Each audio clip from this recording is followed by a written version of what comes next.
When I grow up, I want to be a math teacher or a professor. When I grow up, I want to be a chef. I want to be a fire and EMS worker. When I grow up, I want to be an artist. When I grow up, I want to be an artist. I want to be a doctor. When I grow up, I want to be an actress. When I grow up, I want to be a scientist. I want to be a professional ballet dancer. When I grow up, I want to be a scientist that does chemistry. When I grow up, I want to be a scientist. I want to make the world a better place. To help me achieve my dreams, I need my teachers to be able to help me to learn everything I need to learn and then continue to dance. I look for a teacher that does a good job and makes things harder. I like a teacher who listens and helps. To me, a good teacher is kind, respectful. That's about it. I want a teacher that's kind, that listens, that pay attention. Kindness, willing to help or like tutor them. Like they will actually like help them. Like tell them like, you can't do this, you need to do this or that. Yeah. I love a teacher that can take their time with me instead of forcing it and rushing it. Okay, I look for a teacher is, I expect them to be helpful and teach me good and be my friend. I want a teacher who helps me understand things more and helps other students. I would like my teachers to be patient because I'm more of a hands-on. I'm looking forward to the new school year to learn a lot more things and become smarter. I just want to tell all teachers and thank them for all the support and making me want to be an actor. Thank you, teachers, everything you did for me to learn. Thank you, teacher, for helping me. I want to thank my art teachers for taking me this far. It's been a long way. Teachers, I am looking forward to see you next year. Thank you, Ms. Johnson, for helping me with my class and make sure I get things right and helping me get A's and B's. Thank you for letting us learn every year all the stuff that we need to go to the next grade. Thank you, Ms. Simon, for helping me do all my art. That keep being good and doing your job and just keep on doing your job and you'll be good.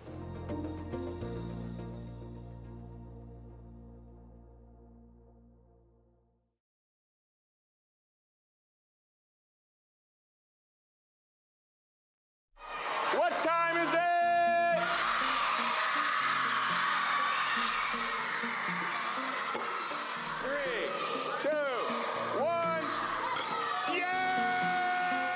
So the Liddy Summer Camp program is all about STEM-based projects and different modulars. So the kids are faced with different scientific challenges and different topics, focusing on the engineering design program and the scientific method. 3, 2, 1.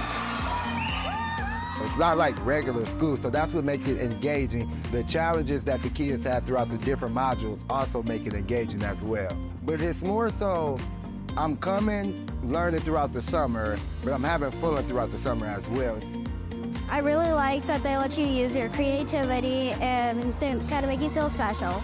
They let you kind of do your own thing. They give you instructions, but they let you mostly follow your own path. I like that they give us challenges that I'm able to handle, and I really love designing things. Mr. C's presentation is good like always. I saw him at the Victoria Theater and his was good too, so he's just doing the same things, and I like his things. I like to see it every time they come here. It's good.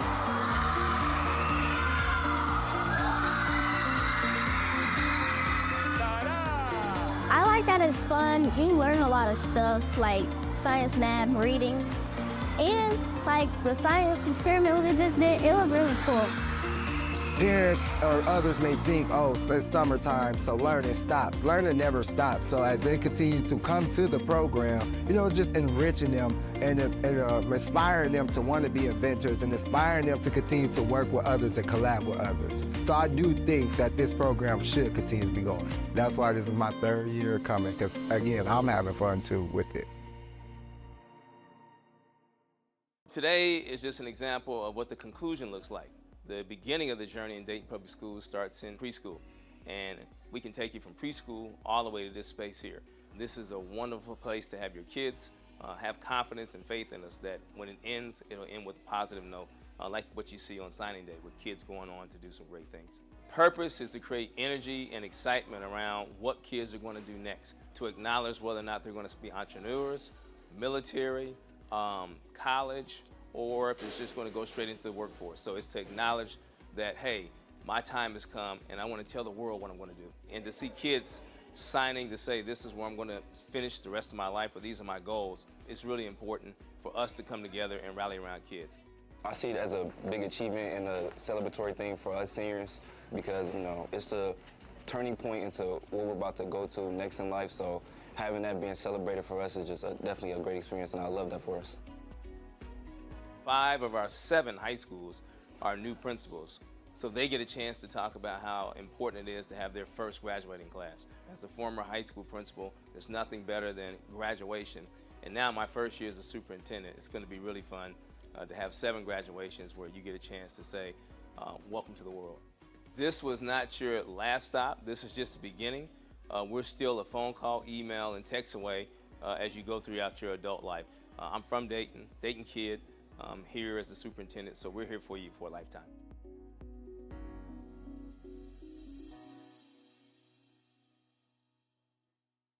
Hi everyone, today I'm going to talk to you about bus safety. Every day, thousands of Dayton Public School students ride the bus to and from school, and it's important to know how to stay safe. First things first, make sure to get to your bus stop at least 10 minutes early, and while you're waiting, stand in a safe spot away from the road. Once the bus arrives, go straight to your seat so the bus can start moving again. And remember, while you're on the bus, stay seated and keep the aisles and exits clear. Just like in a classroom, listen to the driver and follow their instructions. This includes no foul language, no sticking your arms or head out the windows, and no eating or drinking on the bus. Lastly, make sure you only get off the bus at your assigned stop and be sure to walk home safely. Let's all work together to follow these rules and keep our bus rides safe for everyone. Thanks for listening, and stay safe, DPS.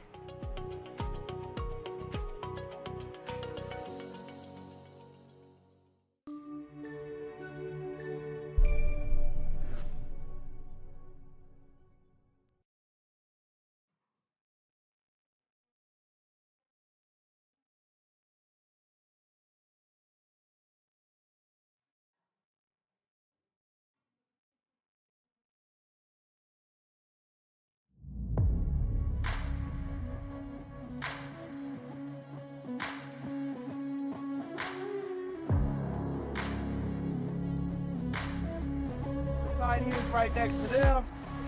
DBs right here next to them. Hey, everybody understand that? Let's go. Get to work. Get to work. Hey, get a break. Hey, hard work on 3. Hard work on me. Hard work on 3. 1, 2, 3. Hard.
Get out of here. Let's get out of here.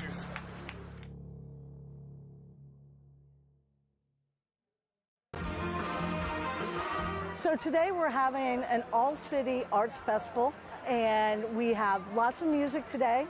We have combined all of our schools together to make music performances all day today. We have choirs, we have bands, we have orchestras, and we're all here to celebrate music in Dayton Public Schools.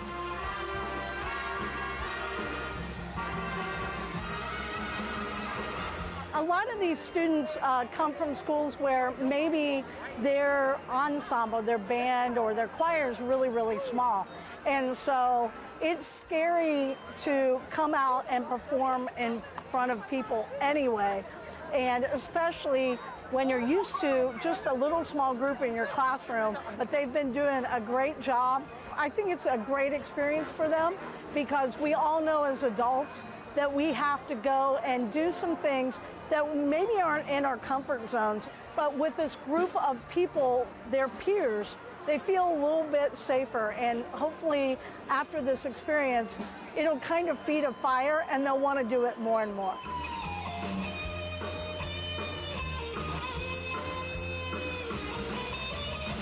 Really, music can tap into that creativity that a lot of kids just naturally have, but seems to dissipate often as they get older. So we're tapping into that creativity, giving them that self-expression.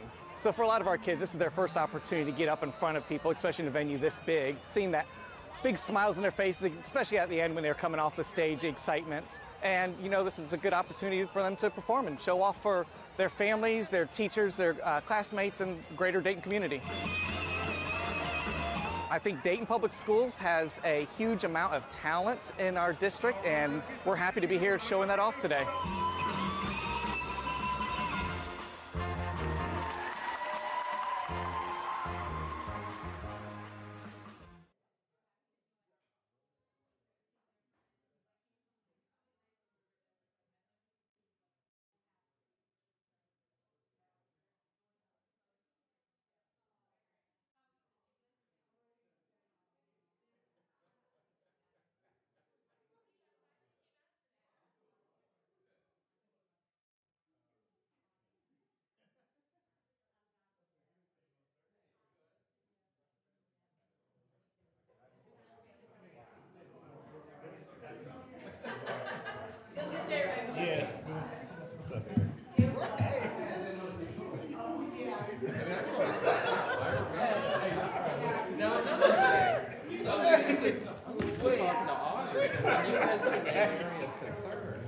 Dr. Davis, sorry. Hello.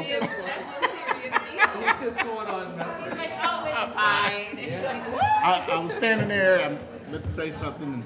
How you doing? I saw that during the thing. Yes, I will respond shortly. Today. Thank you, Sharice. I really appreciate it. Okay. Now I'm going the day early, right? Yes. I might change my mind on that. The election's the day before. Yeah, so as ambitious as I might be, I'll let you know. He is wild.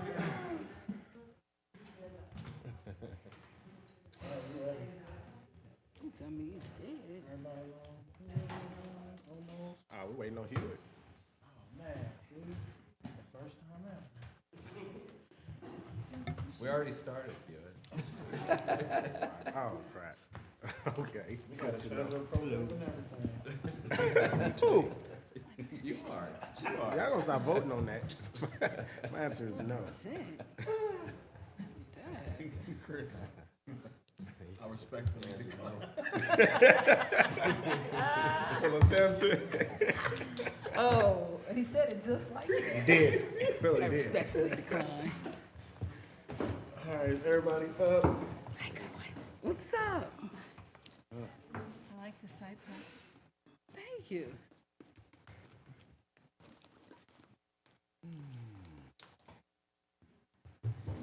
Steelers first place right now. That's correct. That is correct. Black and yellow. I mean, y'all got a Buckeye over there, so I like that for you.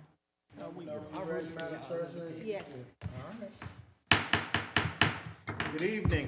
I'd like to call this September 17th, 2024 business meeting to order. Madam Treasurer, may we have a roll call? President Smith, Present. Ms. Wick, Present. Dr. Goodwin? Here. Dr. Bailey? Here. Mr. Lacey? Here. Mr. Walker? Here. Ms. Reinhardt? Present. 7 present. Stand for the Pledge of Allegiance.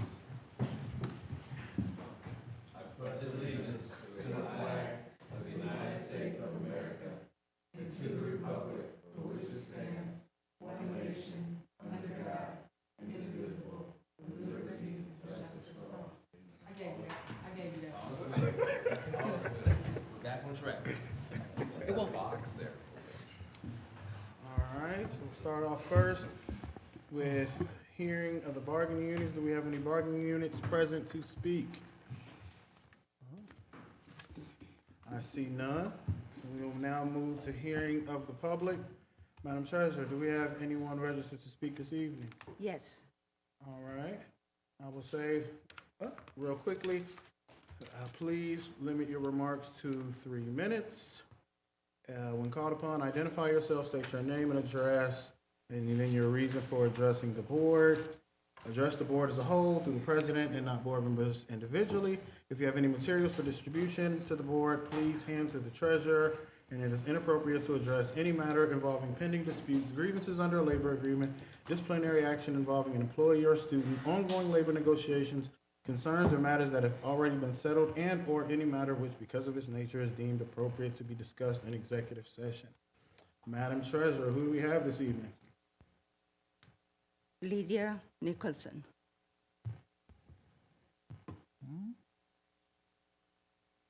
Lydia Nicholson. Yeah. That might be her walking across the street.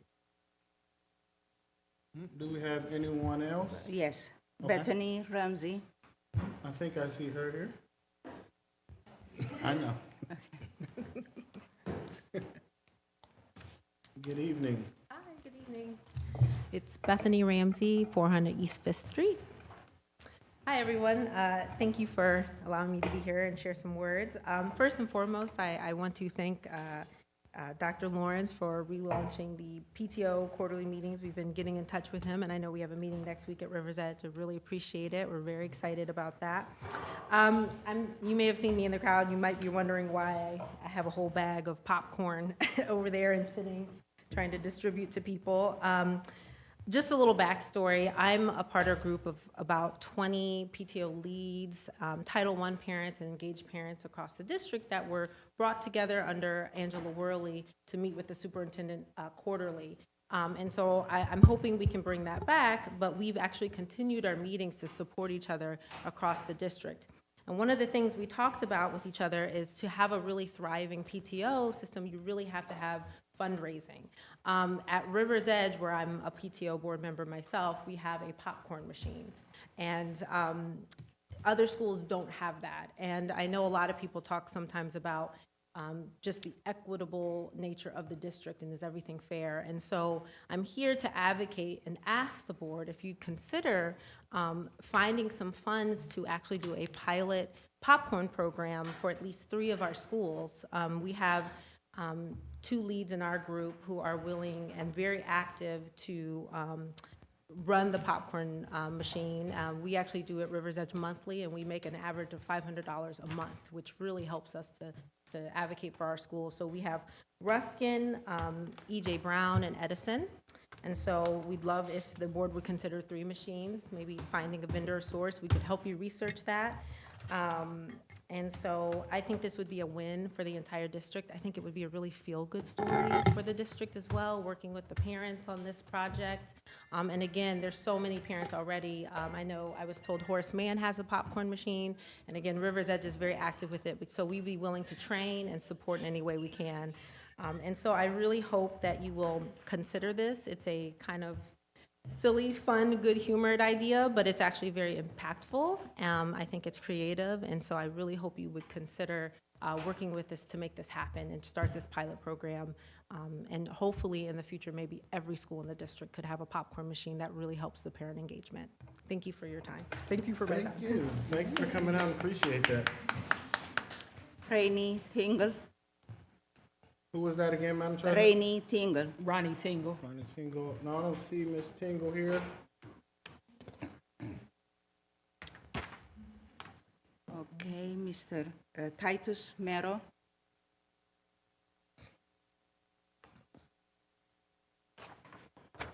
Ladies and gentlemen of the board, Superintendent Lawrence.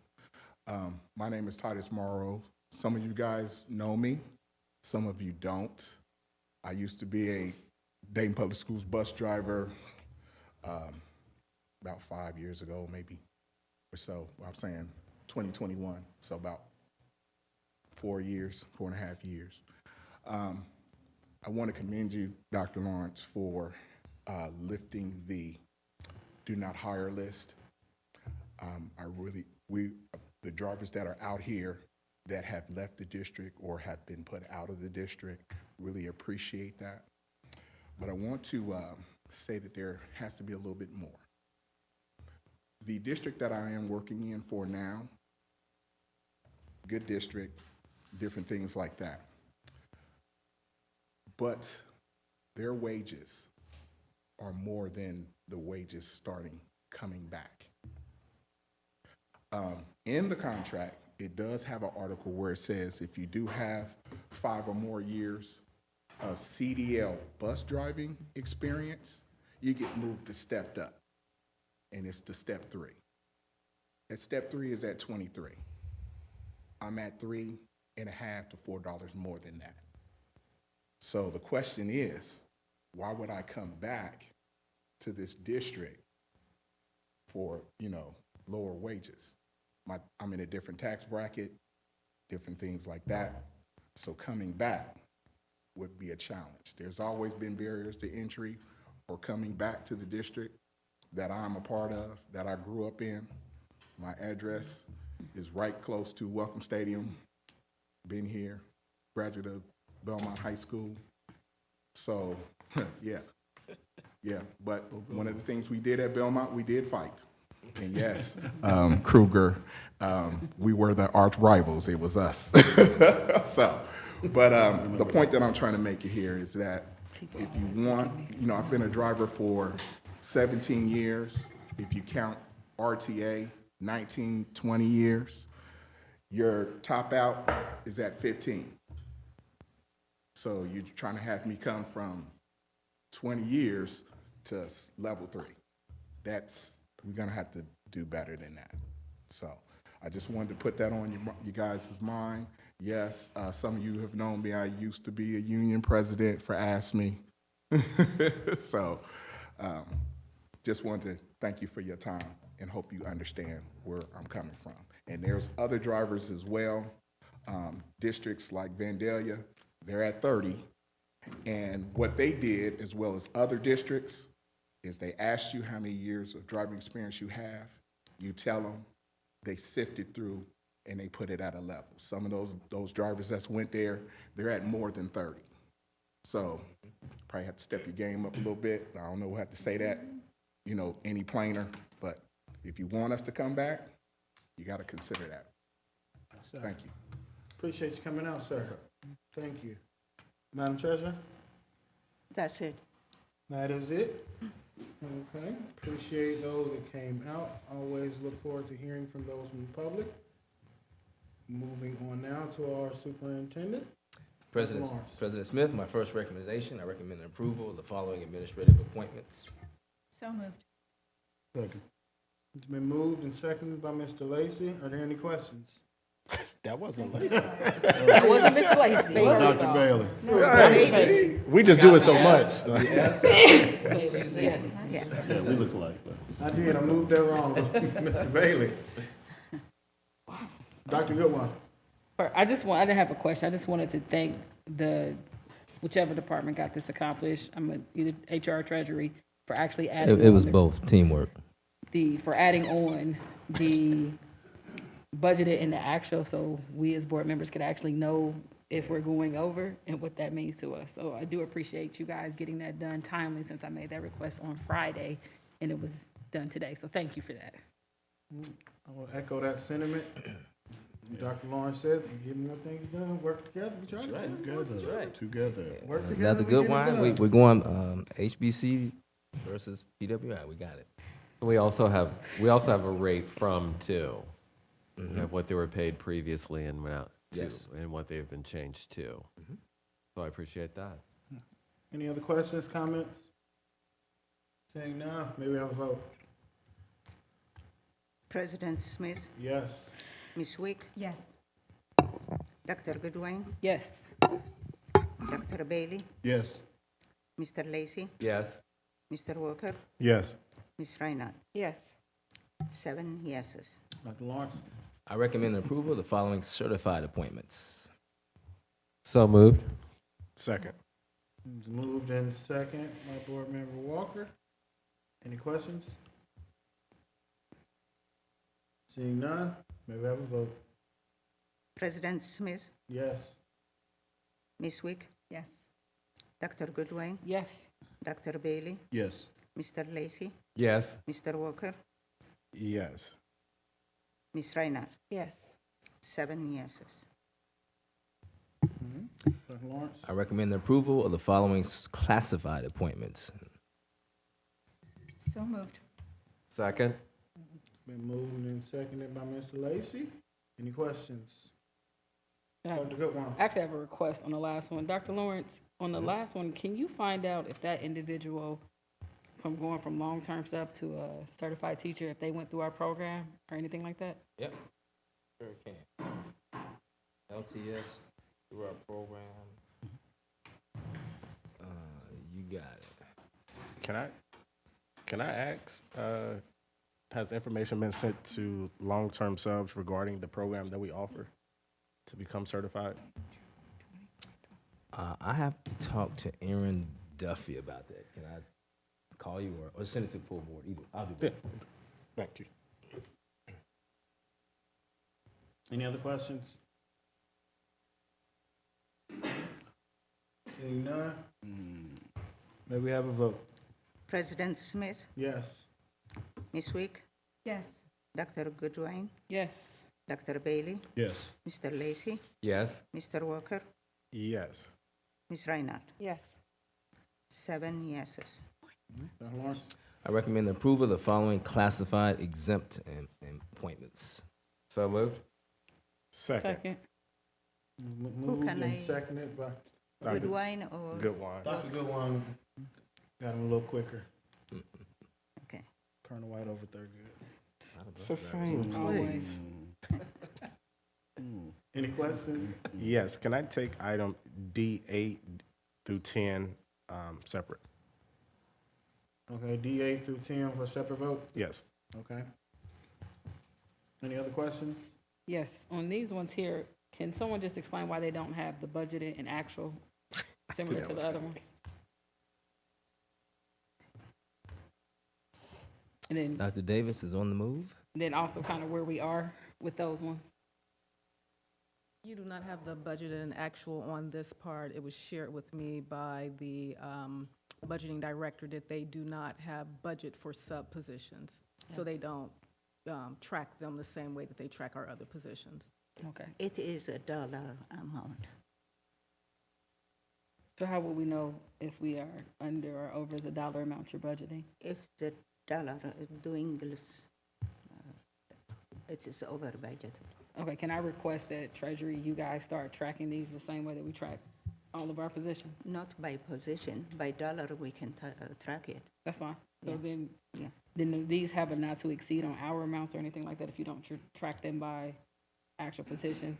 Like are these 1,500 hour employees a year or how are you tracking it?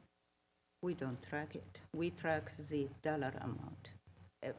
They let's say 1 million. If they go over 1 million, that's it.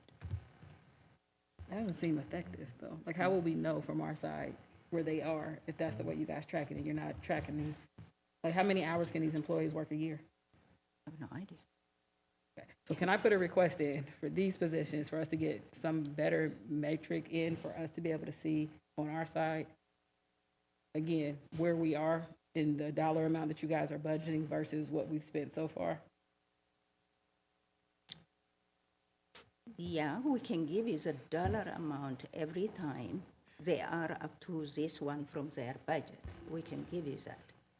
But we cannot track it unless HR can track the number of those employees. Can I ask you How many hours can these employees work a year? I'm sorry? How many hours can these employees work a year? These How are, many hours can? are they part-time employees or full-time employees? I will, What's set? What's set? I'm on classified exempt appointments, D2 through D7. Oh, okay. Well, So are they part-time employees or full-time employees? Let me start there. they are in training, so they're part-time. And Brother Dr. Jones, you mind if I step in and answer this? We will,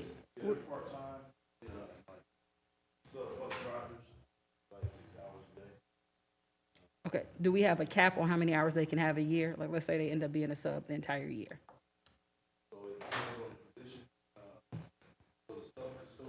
You gotta come to the mic. People can't hear you if you're not on the mic. For the sub custodian and sub bus driver, those would vary, those would differ. For the sub bus driver, it should be 6. I'll have to check on the custodians. I'm asking for the annual, not the weekly. The annual, do we have an Oh, annual I can limit get that on? number for you, yeah, sure. Is it 1,500? Somewhere close. Yeah.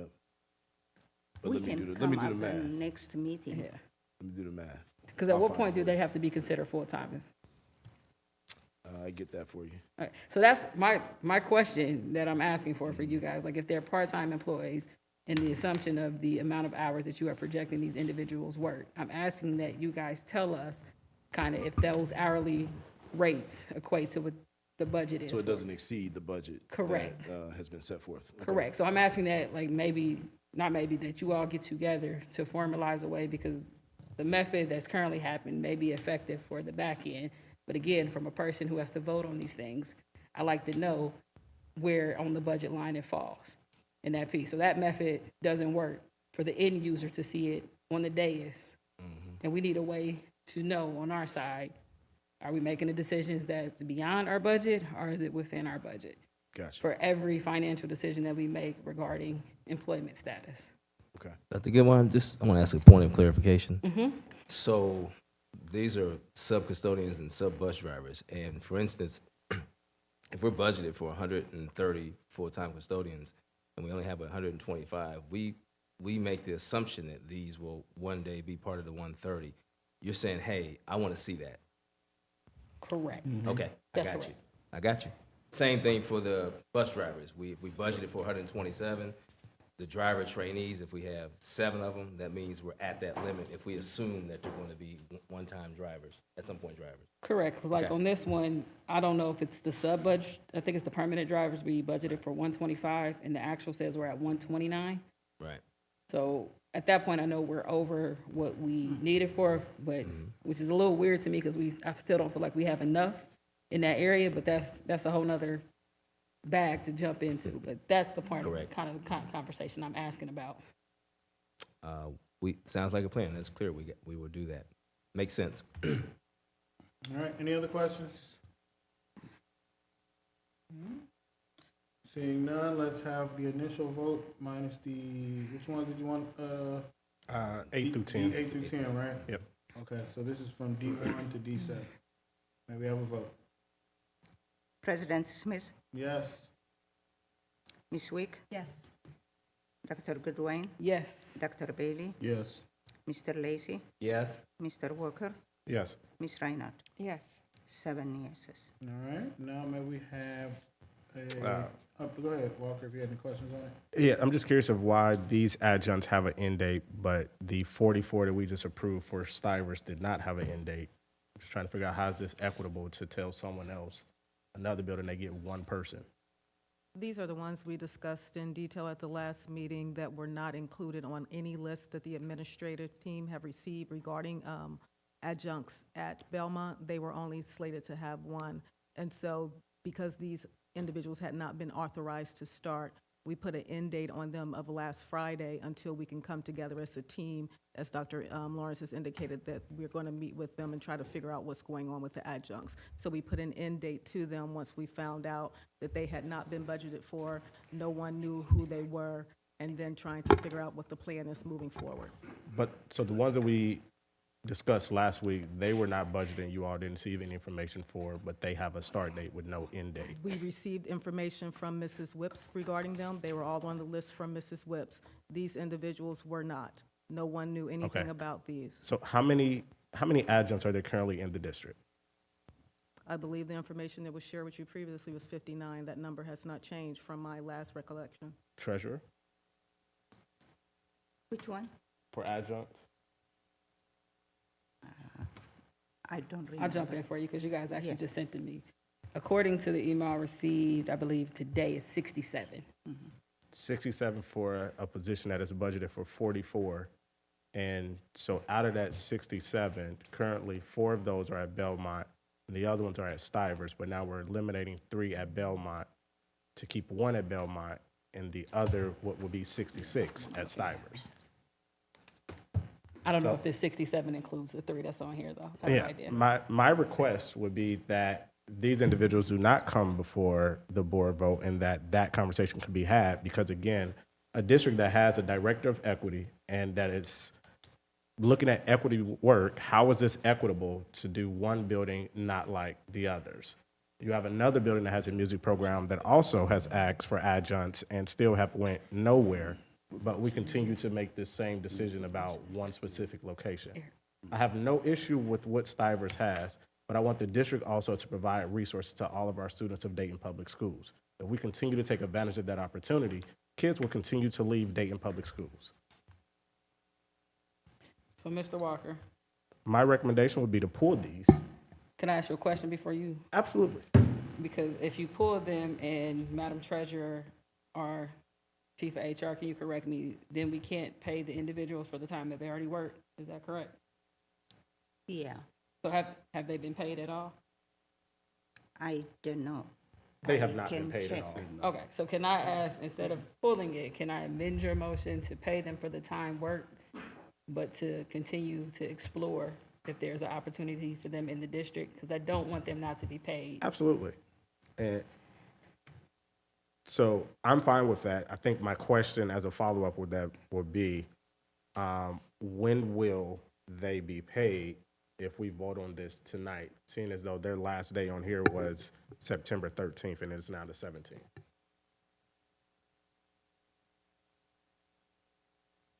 Because they have a music program. Belmont needs adjuncts because they have a music program. Dunbar needs adjuncts because they have a music program. So And- I'm fine with the amendment. Well, I didn't put the motion out. Yeah, that was Ow. the motion. I asked Just ask Dr. Yeah, I thought he Dr. put it out. Bailey. Oh. You know, I went Yeah, I to thought my he was the elder one to that the put it left out. of me. Oh, my And God. he was like, it was Brother Walker. Yeah, I thought it was Walker. I was like, oh, okay, well, let me shoot that to him. Well, it's an initial motion. Who put the initial motion out for the first vote? I have a question about that amended motion. What is the difference between the amended motion of paying the employees for the, excuse me, for the time that they've worked so far, with having the effective date end on the 13th, when then that was last? The clarity. The amendment would be that it wouldn't be the end date. They would just be paid for the time between that part so that they can be paid.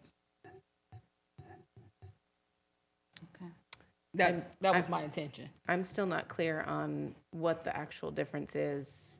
I This mean, it has seems a- like it's the same thing. It's not. This has an end date of them ending employment last Friday. What we are saying is to go back to the table and figure out how to make it to where these individuals, we're already over budgeted. And clearly this must be like what was just said in the last motion as far as the positions are not here because it is basically just coming out of a fund.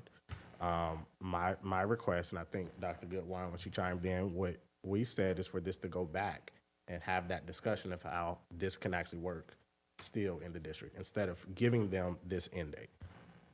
So essentially, they would come back to us with a new date instead of Friday and continuing for whatever period. So in essence, what you wanting to do then, are you asking to change that end date to a different date or put something in there to pay them for what they've done, but still allowing them to continue working? Or are you saying? Yes, to So allow that them is to what you continue. want, is for them to continue being able to perform their adjunct duties? Correct. And Okay. also, again, to look at our other programs that have music programs, to be given that opportunity. I think we are robbing our students of that opportunity if we keep centralizing one specific location.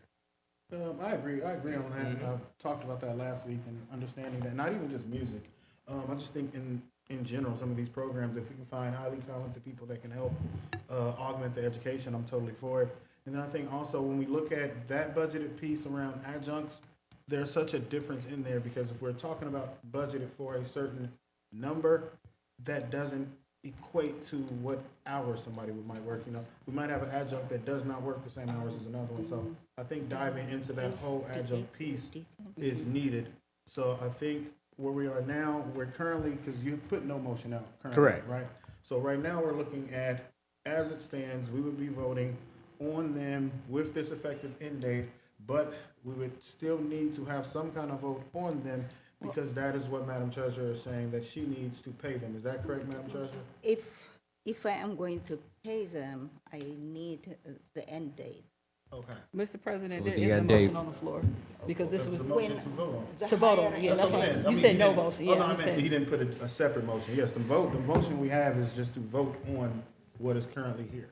What, President Smith, is it possible for me to change the end date to the same as the adjuncts from Stivers not having one? And if they're working, we pay them and I would kick that over to Madam Treasurer and saying, how would that affect what they have? I'm not against that.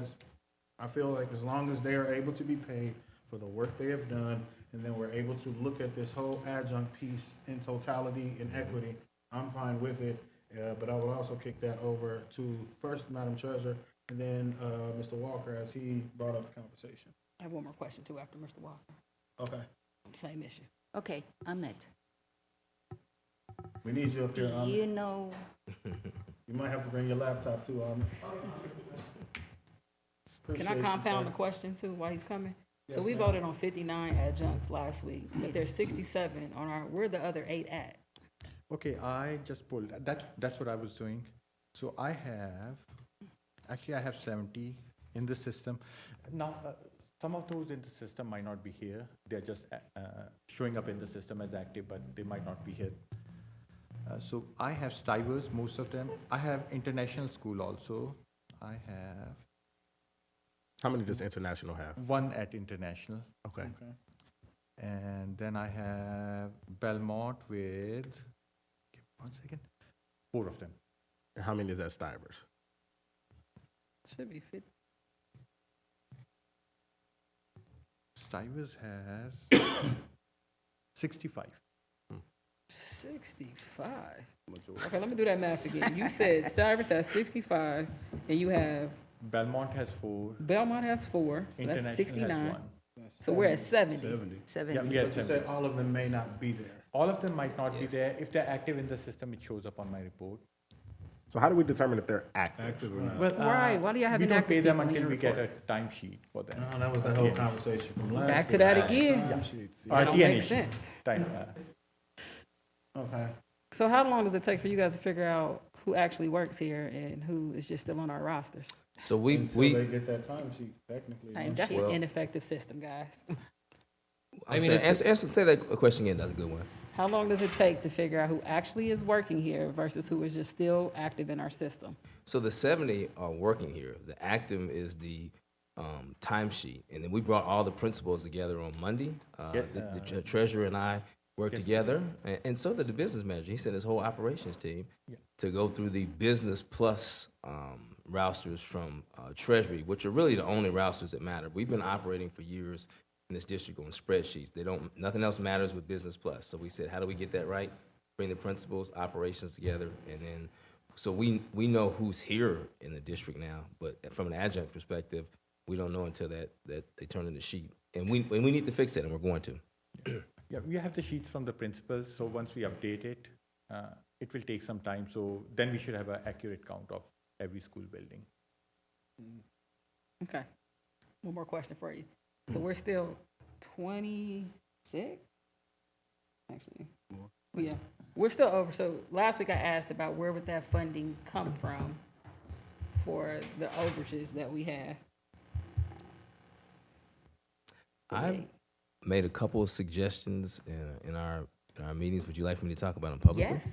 Yes, One yes, is to not fill the other family and community engagement coordinator role, which is about 90,000 plus benefits. We're at about 122,000. The other one is to look at our Montgomery County ESC, how we pay for additional services. So she's in the audience. There's Shelley Dinsmore. Raise your hand. And she's looking on how we can streamline those services and not pay as much there.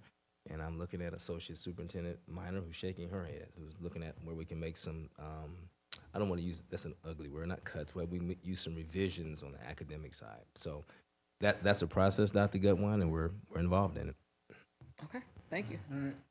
And secondly, my question would be, when we look at the number of adjuncts that we would be budgeted for, how many hours, are we expecting them to all work a certain amount of hours when we make that calculation? Yes, it's $12,300 for all adjuncts, so.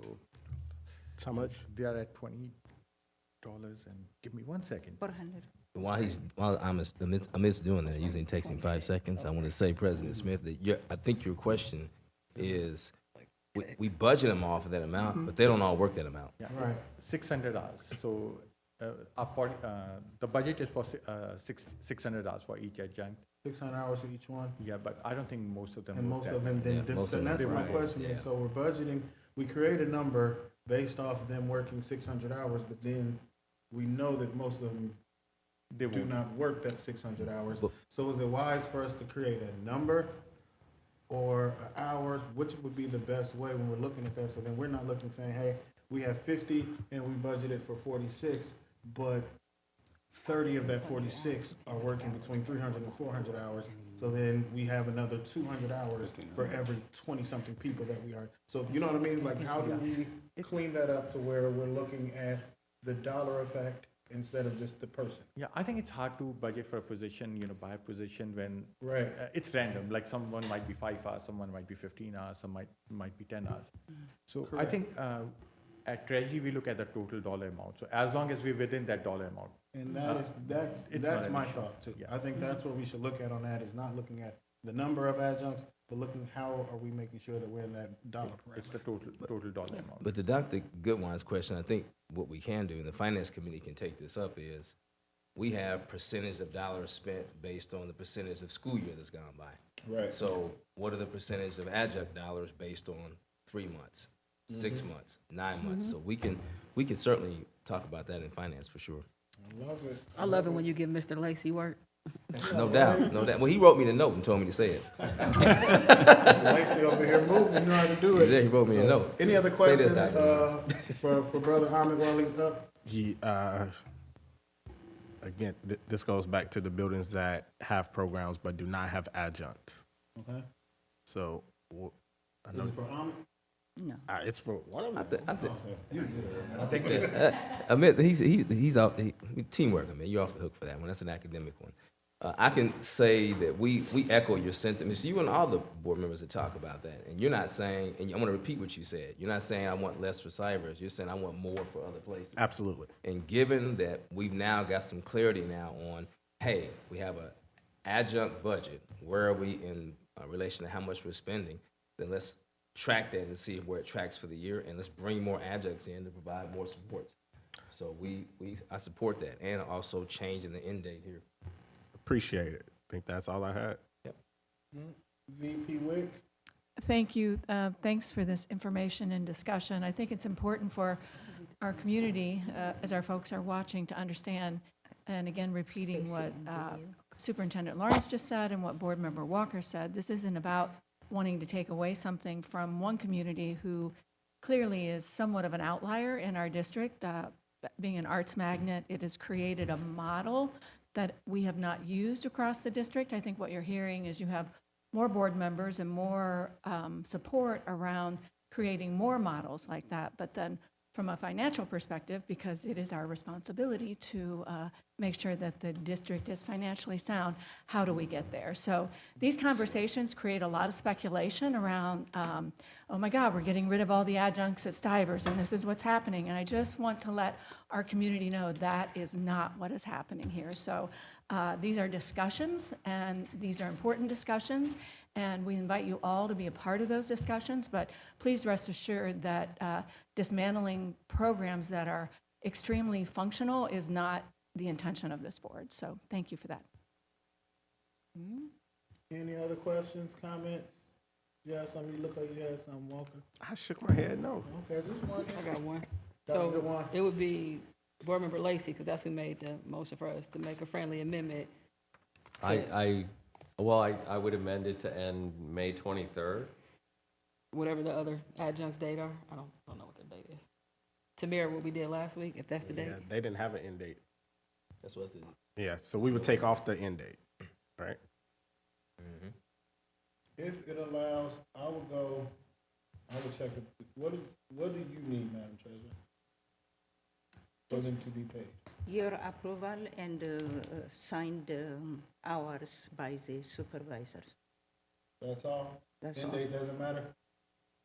It doesn't matter. Okay, there we go. Work together. We're together? Okay. For Say the less then. procedures, though. So we For can them to leave. write this down. That's the All right. procedure that we are. So, what Okay, you so we saying? can Got a leave it. good one? So either Mr. Lacy, or Mr. Lacy, will you accept a friendly amendment to pay the individuals for the dates listed on here and to amend their end date to match what we did with the adjuncts from our last board meeting? That sounds good. All right. So, any further questions? Okay, I would say I appreciate the conversation. Appreciate you, Mr. Walker, following up. We had a lengthy conversation last week, and I do believe that it's worth discussing because while we love some of the programs that we have around the district, we've also seen over time that if we aren't intentional, we lose programs. We've seen that happen at Thurgood Marshall. We've seen it happen at Meadowdale, where, we used to have International Baccalaureate in Thurgood, where we had some of those STEM programs. So we've seen programs get removed when we do not put the proper resources in there. So I believe the equitable thing is looking at what is needed in our buildings and identifying how do we support them. And I think those conversations just have to be had, because if we do not learn from history, we're doomed to repeat it. And we cannot be a district that does those things, because especially if I'm looking down the dais, I have a former Colonel White Cougar who went to one of the most magnificent art programs in the state. And seeing how if we do not do these things with intentionality, you repeat some of those same mistakes. So appreciate the conversation from everybody on the board. Appreciate the friendly amendment. And if there are no other questions, may we have a vote? I have one comment. Yes, ma'am. It's been adjusted, so shout out to, I believe, Chief of HR for your system and being able to get that done quickly. And to your point of schools, it was not a magnificent program when I went there, Oh, no, which it is wasn't. why your It was- point matters so much. It was completely depleted by the time I graduated. Once Stivers became a high school, It was Colonel White for the arts and name only, and name only, but we were amazing in sports, so. I give you that one. Unless you But play yes, middle thank school. you. Appreciate that system, Dr. Davis, that we asked you to work on so much that you didn't want to work on it, and now we got it going. Dr. Davis, just let we know what it is, Dr. Davis. May we have a vote? President Smith, Yes. Ms. Wick, Yes. Dr. Goodwin, Yes. Dr. Bailey, Yes. Mr. Lacy, Yes. Mr. Walker, Yes. Ms. Reiner. Yes. 7 yeses. Dr. Lawrence. My final recommendation in this section is recommend to approve the following supplemental contracts. And before the questions come, yes, we are still cleaning up supplementals that should have been paid. I suspect this may go on for another board meeting, hopefully not any more than that. So moved. Second. It's been moved in second. Any questions? Can I? Nope. Never mind. Good? Yep. All right. No questions, may we have a vote? President Smith, Yes. Ms. Wick, Yes. Dr. Goodwin, Yes. Dr. Bailey, Yes. Mr. Lacy, Yes. Mr. Walker, Yes. Ms. Reiner. Yes. 7 yeses. Dr. Lawrence. President Smith, I recommend the approval of the following consultants, and I believe earlier you asked for some background data, and Associate Superintendent Lisa Minor sent that earlier today, if you haven't had a chance to see it via email. President, if I could we take item A through M together. If you have a second. I'll second it. Any questions? On the consultants, I appreciate the information. The information that was sent singled out one individual. But my question was more so around the consultants that we used last year that did this exact same work. I think the information I received was basically speaking of letter of character of the individual, when I really wanted to see the data of like what was actually produced, how effective was it, and things like that. So that would be Sandy Colley, Greg Fowler, Antoinette Atkins, and Gary Griffin. So you want to know what last year's data? Yes. You got it. I see Ms. Miner shaking her head. We got it. Appreciate it. Okay. There was miscommunication on my part. We apologize. Oh, all good. Any other questions? Yes. So I have requested, a couple weeks now, and we talked about it last week, about the uniforms for the band kids. And I also asked for kind of how much we spent on consultants. The information that was sent to me, which I think I shared with the rest of the board via emails, we spent about just a little over $500,000 on consultants. Why this matters is because the majority of those individuals are coming from general funds. For those at home who do not know, general funds are unrestricted funds. So my question again here, and I've asked you guys, I've tasked the staff with figuring out where we're going to pull the funding for the uniforms for our marching band programs. And that, although I know that consultants may be a priority for some individuals, I do find it a bigger priority that our kids who are actively in our schools with us right now have the bare minimum things that they have right there. So if we are able to spend over $500,000 on consultants out of our general fund, because that was the only funding source I looked for, then we know we have the funding in here to get these children uniforms. Like, we're going into the winter, we know that there's a production time here, and I mean, I just think this team needs to be a lot more aggressive in making the funds available. I mean, a consultant is a luxury. It is. It is something that you do when you really can. Having a uniform is a necessity. And I'm going to ask again that we really look and make some changes, as we stated earlier, to getting the students who are in our program right now uniforms to participate in an after-school activity that is not an athletic event. You should not have to beg to have a uniform. Somebody didn't put their song on silent. Is that Mr. Lacey down there? Twice now. Dang. Wasn't me. Popular. So yes, again, my request again is, have you guys had any update on where we have can an pull update. funding? Okay. We have an update. That's what I like to hear. Yeah, doctor. And I want to say, as Ms. Miner is coming to the podium, that the Finance Committee meetings are open to the public. Dayton Public Schools received $141.5 million in ESSERS funds. We have spent $40 million of it this year alone in salaries. And so these are decisions that were made before my administration. So we hear you about where the money and where the priorities, but we're in the process of setting our own course. And Ms. Miner is going to speak to the piece about uniforms right now. Yeah, thank you, Dr. Lawrence, board members, and Dr. Goodwine for bringing up the question. We did meet today. We heard you loud and clear. Band uniforms are important. It's a project I've been working on for several months. And so I met with the assistant treasurer, the head of grants. We went over all the funds again. We were able to appropriate funds for this to increase the budget of our curriculum team. Right now, we're getting new bids, competitive bids, to try to get the best price and make sure we get the type of uniform that our children want. And so it's in process. Thank you very much. Thank you, Dr. Lawrence. Thank you, Associate Superintendent Miner. Thank you, everyone on the team, because kids should not have to. I appreciate that you are making this a priority, and we are acting on it now. Thank you. All right. Any other questions? Hold on, give me a second. I got to go through all these one more time.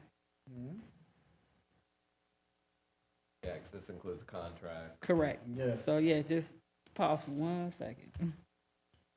So, to remind the board, we are on A through M, correct, Mr. Walker? Correct. Those would be the different memorandums. Please take note, and we'll give a moment to look through. If you have any remaining questions. I do have a question. Yes, sir. Dr. Lawrence, I know it's early in the year, but I see one school on here for a prom already. And do you have other buildings? Have they already decided their locations or taken advantage of the district MOUs? The other buildings have not. I had a conversation about that this weekend with Miss Dooley, and when she gets back from Nashville, she and I are going to get together and go through and say, hey, where are we in this process? It is about this time of year when the board, actually Dr. Goodwine would ask and say, what are you all doing? Where are you going? Yep. I want to come out. And so it's that time of year. So when she gets back, we will sit down and wrap it up. So Miss Dooley, even though Ms. Goins now supervises the schools, Ms. Dooley, that's a carryover responsibility. Appreciate it. All right. Go ahead. Dr. Jones, on the, I see international school on here for the hot water upgrades. With the time frame of those, as well as the other 14 locations of when that process will begin, and will it affect the winter months or? I do not have that information. I can get it for you here soon. Appreciate it. And then it. just send it to everybody.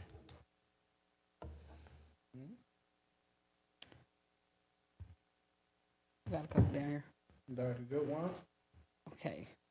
Question for you, Dr. Lawrence. Has graduation dates been set yet? And if so, whenever they are set, can we give those out to people? I know a lot of people who have seniors have to send out those cards, and that piece of it and finding out earlier would be great. Graduation dates are set, and Where they at? we want to unveil them like a present. That's cool. Whole little video and everything. That's great.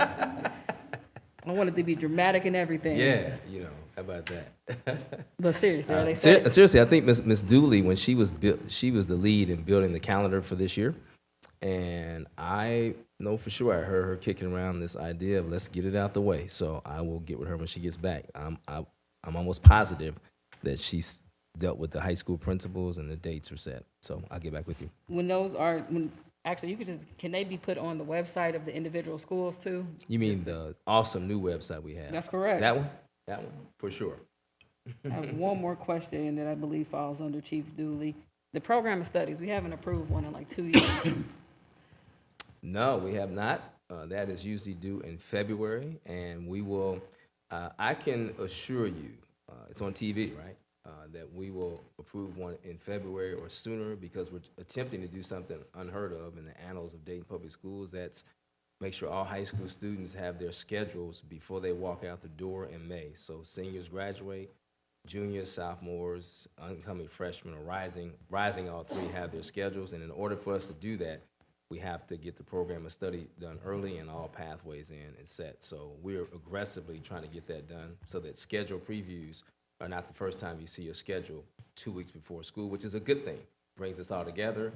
Kids and families come. It's fun to be a schedule preview, but we want that to be the second touch of the schedule. So we will have a course of study for sure submitted in February or sooner. Is that February 1st or end of February? Because I'm going to send a reminder on my phone so I can come back to you with the conversation. One of the things I like about you is you don't forget anything. You tend to always circle back.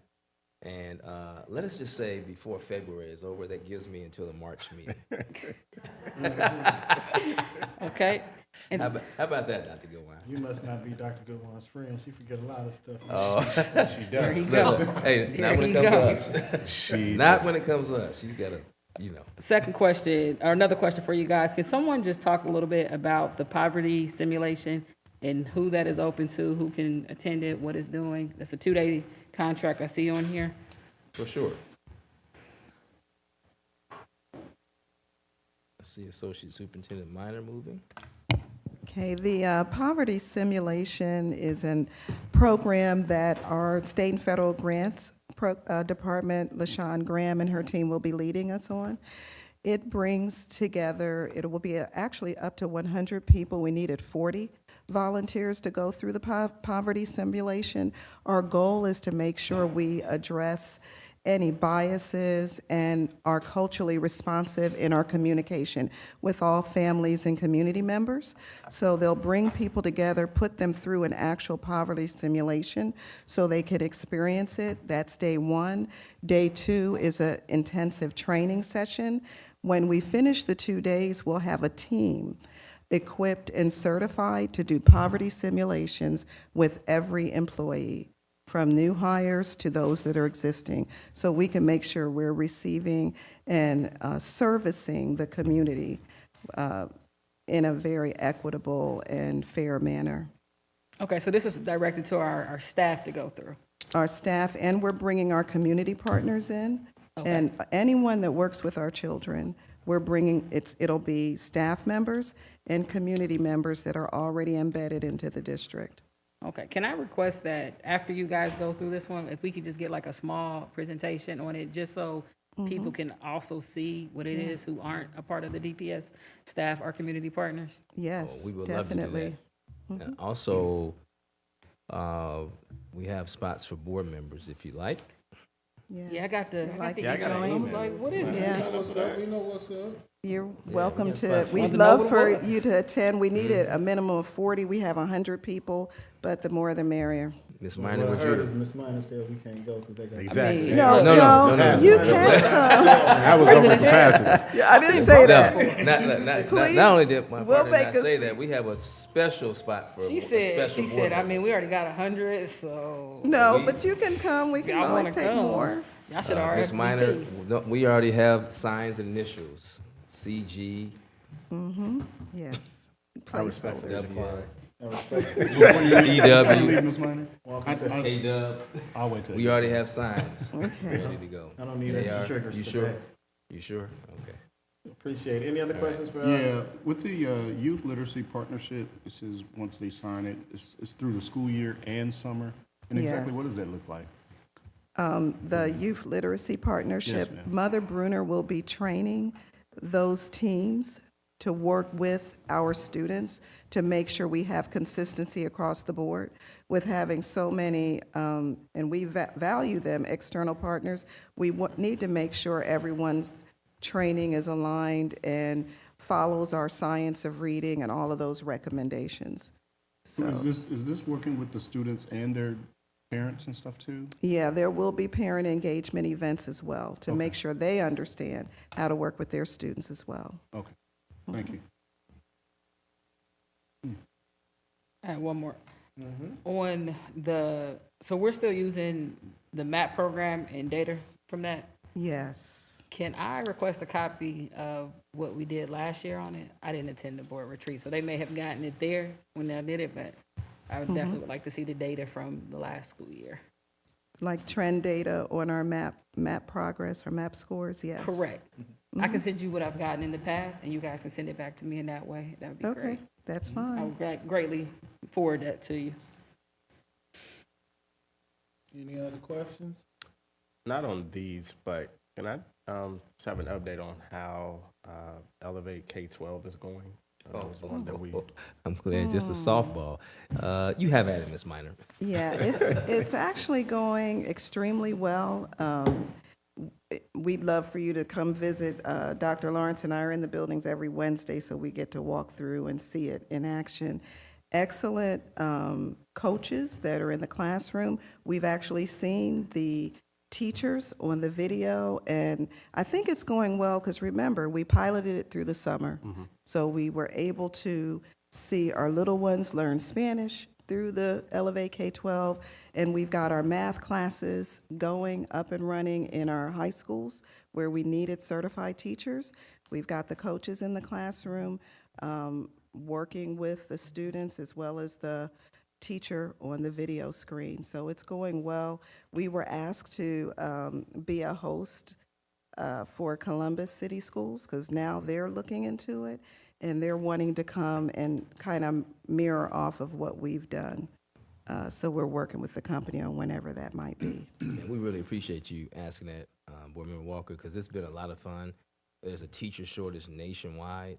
Lisa and I were at an event at the ESC together, and we saw it rolled out and displayed, and it's phenomenal. It's just, we're just not gonna find a geometry teacher off the street anymore. And so they have people who are trained in mathematics, science, foreign languages, and they have deep content knowledge. And the kids seem really engaged. So thanks for asking that. We appreciate that. Appreciate the work. Do we have any other questions for Ms. Minor while she's up? Possibly. Yes, okay, I'm on consultants now. Okay. Margaret Zink Thomas, the Montessori. So I know it says Rivers Edge will be receiving some coaching on that one. What about the international school and the Montessori program over there? Yes, and she'll be servicing all the Montessori, the international school and Rivers Edge. And we have in there beyond, because we recognize that we need to address what happens beyond Rivers Edge, because our families are telling us that. So she'll be working with us on a strategic plan to address what can we do for those students so we can keep them in the district. I mean, that's really good, because we know it's a significant difference from Rivers Edge to the outside of Stivers going to the other middle schools. Middle school changes you, and we do tend to lose people who That's leave why, us at that that's point. part of the work. Can And we- we'll get you more information on that, but that's part of the plan Can I with her. also, can I also request kind of us to get like an updated presentation as a board? It's been 2 years since we started the international school program, and then the second year we went Montessori. And I think just as given, not just for us as a board, but for our community, to get an update on how is it going? How are Yes. things, what has changed? I think that would be really good to share and for us to see from that project. Yes, Okay? definitely. Next consultant question. The Revival Center Ministry, so I see this is an increase. Did they do more work during that time period? Because this is a past payment, it looks like. Yeah, if that's, and I don't have it in front of me, but I know in the summer they had originally planned to service about 60 to 70 kids. Ended up being close to 200, and they serviced more than what the contract, and so there's the extra there. So did they bill us late? Because it's September now. I'd have to find out why we're just paying them, but that's what happened. Okay, if you could find that out, and you could just shoot me an email. You don't have to bring that back Okay. to me unless other people want to know. I'm just curious myself. And then finally, on Roy Hollis, can you just walk me through kind of what our expulsion hearing, what we have right now, and how this is supposed to benefit Yeah. that piece? Definitely. First thing is we want to make sure all of our administrators understand the seriousness of expulsions. Our goal is to keep as many kids in the district as possible and not put them out, and make sure that there are adequate interventions done prior to bringing them there to save as many children as we can. And so Roy Hollis, a big part is going to be training. We started it, Dr. Lawrence and I had a meeting this week, and we started reentry circles in the district. So I'm going around helping principals with reentry circles, which will significantly reduce repeat offenders, which impacts having lower expulsions. One thing we want to require is certain documents and interventions that are brought to the expulsion hearings, so there's evidence of that, and Roy Hollis is going to help that. He's going to bring training monthly to all of our principals about due process and making sure we're following all the protocols we need. That's intensive work that we didn't have before. Today, Joy Stokes has been trying to manage the expulsion hearings and enrollment, and with increase in enrollment, that's way too much for one person to manage. Okay. All right. Thank you. That's all I have. Can I? Mr. Walker? I'm just, so if a student gets expelled from their building, they're then assigned to Mount Street, and then are they then sent back to that same building? That's a case-by-case situation. It depends. Depends on if Depends we on- deem it gang violence, if we deem it some type of assault between opposite sexes, if we deem it drug related, if we deem, we sit down and all as former principals think through how that works. So it goes through the chiefs, they give feedback, And then if there's any indecision after that, then Lisa and I say, hey, this is where the child should go. Right, it just depends. But I guess I'm just, so as a district though, and this is just for my general knowledge, if the district expels a student, we cannot legally separate them from Dayton Public Schools. Like, if a charter school expels a student, that kid cannot go back to that school. They come to Dayton Public ultimately. So that's not the same for us. We don't have that same guideline. We don't have the same latitude, but we do, in extreme cases, levy expulsions that are termed the rest of the school year. Okay. Yeah, and so your question is a perfect example as to why we need Roy Hollis. He's like an expert with Ohio Revised Code in this area. Okay. He's worked with the court system and the school system, so he knows both sides and educates us on that all the time, and then can be in a position to defend the district with whatever the decisions are made. Perfect. Thank you. Anything else from Ms. Minor? Appreciate you, Ms. Minor, for all that information. On the top spot. Great job, Ms. Minor. Any other questions while we're looking? I will say that I'm glad to see Bruner Literacy Center on here with an MOU. I want to shout out a couple of people out there today from Bruner. I see Angela Bailey and Ms. Joni Watson, so I appreciate you all coming out here supporting us today. Just talking about Bruner literacy. Yeah, so appreciate. I know. I think you should have brought us all of They thought they was going to watch the show tonight.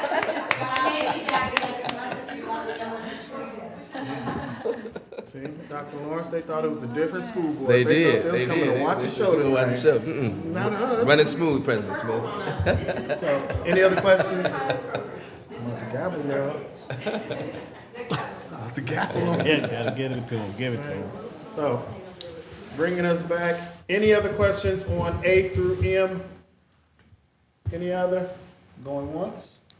Going twice? Seeing none, may we have a vote? President Smith, Yes. Ms. Wick, Yes. Dr. Goodwin, Yes. Dr. Bailey, Yes. Mr. Lacy, Yes. Mr. Walker, Yes. Ms. Yes. Mr. Reiner. Ms. Reiner, Yes. I'm so sorry. Dr. Lawrence? I request a waiver of the 48-hour rule to submit the following resolution for the Montgomery County ESC. So move. Second. It's been moved and seconded by VP Wick. Any questions?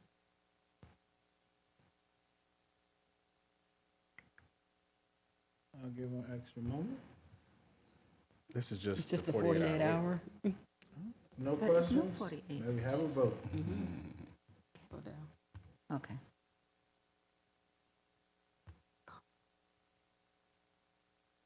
Okay. President Smith, Yes. Ms. Wick, Yes. Dr. Goodwin, Yes. Dr. Bailey, Yes. Mr. Lacy, Yes. Mr. Walker, Yes. Ms. Reinhardt. Yes. 7 yeses. Now we'll move to Dr. Lawrence. I request the approval of the following resolution, Montgomery County ESC. So move. I'll second it. Been moved and second. Any questions? A Yes. ton of them. All right. I'll let. Ms. Dinsmore, come on up. You go ahead and start, Mr. Walker. Okay, so from my recollection of pulling up, 2 years ago, this MOU was approved for 5.8 million, and this one is for 7.4.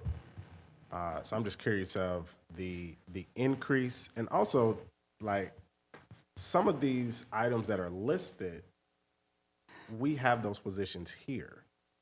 Like we have a family community engagement coordinator, we have an EL coordinator. Like I'm just curious of what is the magnitude for all of these items.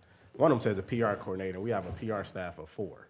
The foundation, is that what you're looking at? I'm not sure what you're looking at. This is the ESC, the list of services provided. So for, for us, ours are students, and we have contracted employees through them. So the ESC, and Amit and I looked into some of this. They charge districts around this whole city certain amounts of money based on services that are provided for the whole city. So like, for example, I don't know if you're looking at it or not, but the top charge is, it's called, I can't even remember what it's called, but it says something about autism, and it's based on, For clarity, I'm familiar with the work of the ESC. Yeah, all of those aren't services that we're getting. Yeah, they're not, that's just a blanket. that they Okay. said. Yeah. That was my Yeah, question. I'm sorry, it's just a blanket, Yeah. but you're still asking the question about, so Amit and Shelley went through and said, of the services that we've historically been charged at Dayton Public Schools, do we need these? Right. Are we utilizing them? Yeah, why are we being charged for that? So there's an exchange between them about that, so it's a legitimate question. Yeah, and for me, I totally get that Dayton Public Schools is the bigger district that the ESC basically provides services for, so of course, our fee will be higher for the services. That's $7.4 million. A lot. Yeah, I have the numbers of the students that we have there, so that's from my department. We have students in one-on-one paras. We have students at ESC North, West, preschool, and a hearing impaired preschool as well. So from our stance, that's what Amit and I looked into to see if we could reduce any of that. And we did reduce some encumbered, I think, money that was on there for contracted school psychs that we're not using through them, and we reduced the one-on-one paras through them. So I want to add, I know you're working on a legislative breakfast. We were, all the superintendents, 16 of us were with 3 state legislators yesterday, and I would just say this, special education costs and needs for children continue to skyrocket, especially as we bring in students who don't have the needed supports, and there's no additional funding to us as districts. So all 16 superintendents were saying the same thing. Kids are requiring more. It costs more, but we're not getting any more money. And I don't know if it's a question for you or a public records request for the ESC. I'm just curious of what other districts are paying compared to what we're paying. Yeah, they asked. It's all in an public email record. thread. Yeah, You okay, can look it up on ODE's website, because I started looking into it myself. okay. Okay, that was all my questions. Can you send him the link so he can go straight there? I can just Sure. email Shannon and them myself. Yeah. That's right, Brother Walker, I forgot. With that being said, though, since you looked into it, did you see an increase in the other districts as well? I saw an increase in what they refer to, like I said, as the autism fee. Do you remember what the name of that was, Lisa, by chance? It was the very top of it. What is it? They call it autism. It's the very top of the, I don't want to call it a bill, but the foundation list, yeah. So that went up $1, and that's per student. So is that the the whole autism coaching district. team services? That's one of the services that comes out of that, but what they do, and I just learned this, what they do, the ESC does, is they, like I said, they bill all the districts for a service, so us and other districts around can use those services, like the autism coaching team, but they bill us based on our student enrollment, whether or not a student has autism or not, whether or not a student's special ed or not. So that was something I just learned. I didn't know that. Yeah, like, So that went up $1 per student. It went from $6.50 to $7.50 per student. Yeah, man. So, do you know how many students? 13,000, now all their board members are 80 years old. 13,000, what? We haven't hit that yet. 12,215. We ain't got much. 12,215 Times students. $7.50. Jeez. So I mean- that's the total amount of students in the district that Montgomery County ESC services, 12,000. Allegedly. No. Allegedly. No. That's the Allegedly. encumbered money. And that's just from Dayton Public Schools. We're That's getting, just for Dayton Public Schools. So that is a service that they charge all area schools, this was shocking to me too. Now, in fairness, and Amit, I know, can speak more of this than I can. and I would say, just like for clarity, I don't think that we are undermining the work of We're the not, ESC. we're not. It's really us looking financially like this is a lot of money for, and And to me, it's more of a call for our state legislators to understand that I would agree with we that. need better funding for And public we education. do get money back, in fairness, to the ESC. I don't Yeah. want to, yeah, we get money back, and again, that's Yeah. all I'm I don't, because I wanted to clear it up, because I don't want retired Superintendent Frank De Palma calling me saying that I came at this place, so. Well, I just dug into it because I didn't know either. So your questions are valid. They were my questions too. So I started digging into it with Amit, and we were like, let's look into this. Okay. So yeah, that's it. Appreciate it. Yeah. All right. Anything else? Yes. Dr. Goodwin.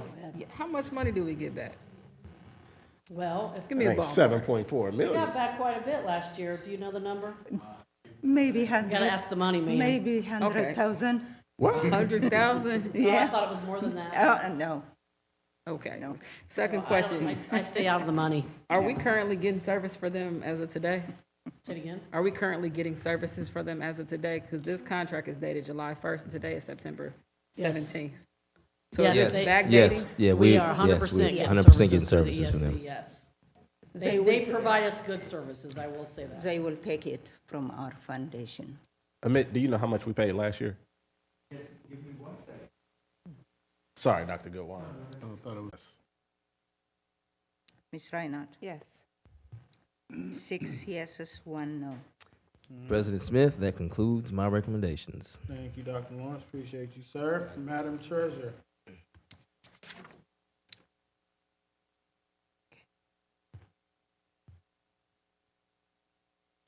I recommend the approval of permanent certificate of estimated resources. If I may, can we take item A through F together?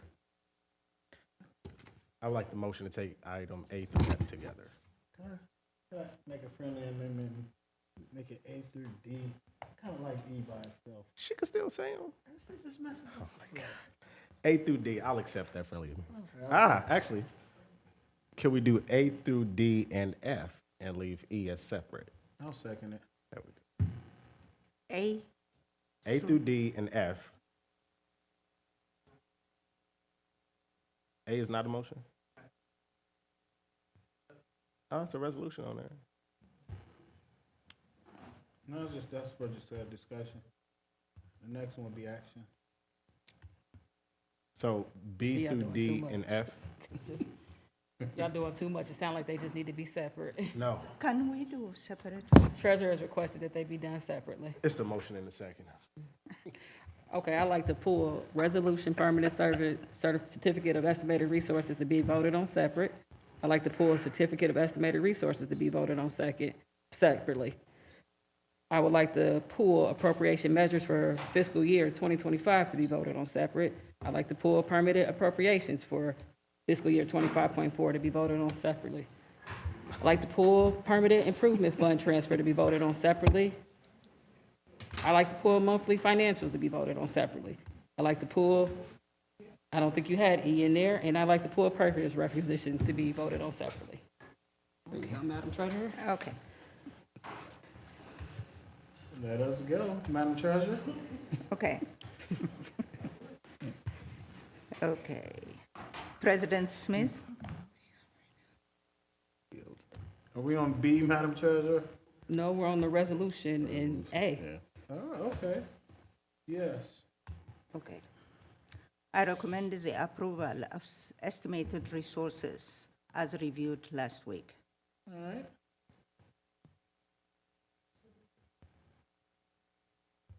We have anybody for a motion? I thought it was. The motion's already out. It's already- Moved and we're voting separately. We're voting on them all Separate. separately. That's all, when she Yeah. said my name, I said yes. We can vote. We saw no questions? Yeah, so we're on the resolution. Go ahead. Okay.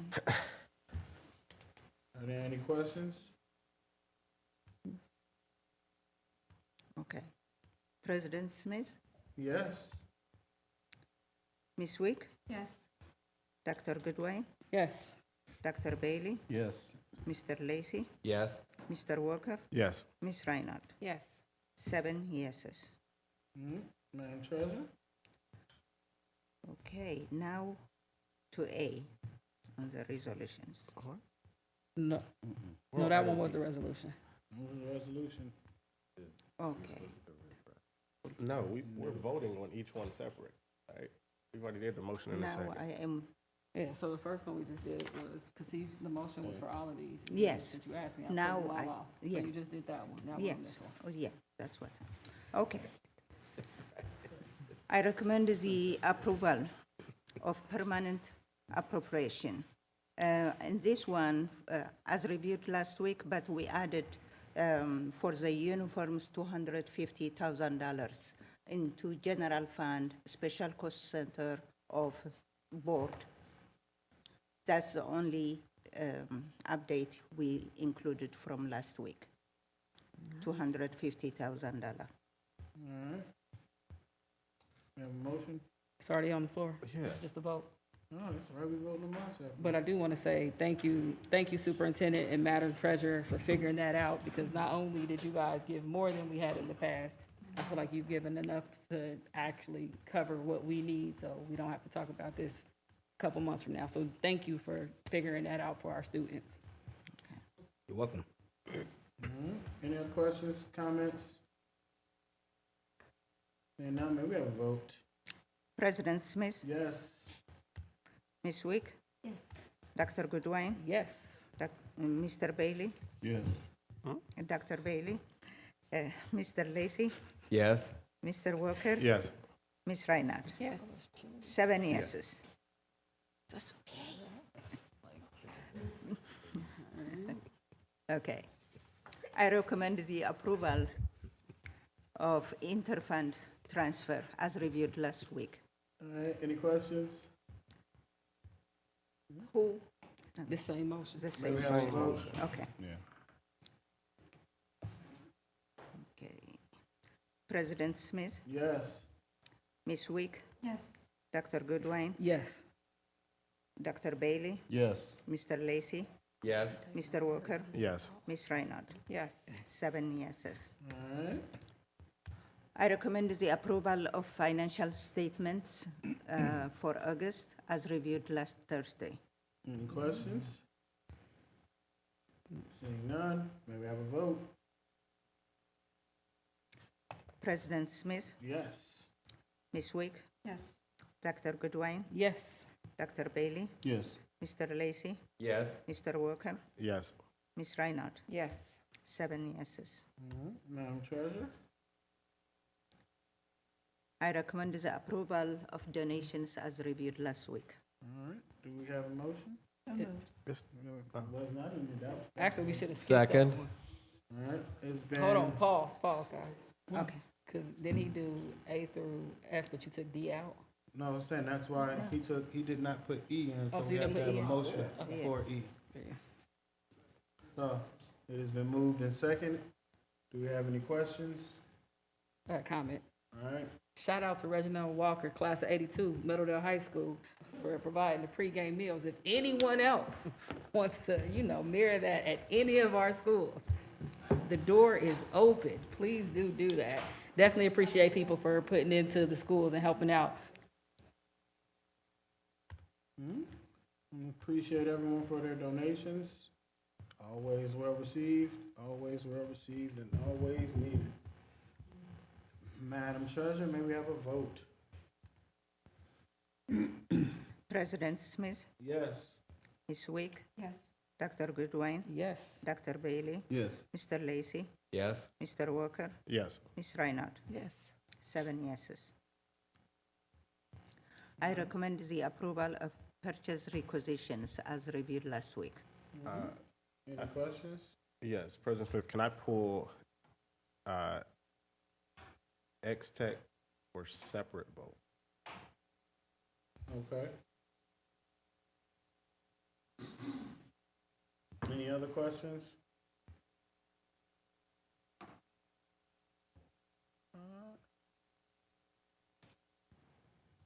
Seeing none, may we have did you have something, Dr. Jones? That's why we put it separate. Okay. All right, then can we have a vote for everything minus X-Tech, Madam Treasurer? President Smith, Yes. Ms. Wick, Yes. Dr. Goodwin, Yes. Dr. Bailey, Yes. Mr. Lacy, Yes. Mr. Walker, Yes. Ms. Reinhardt. Yes. 7 yeses.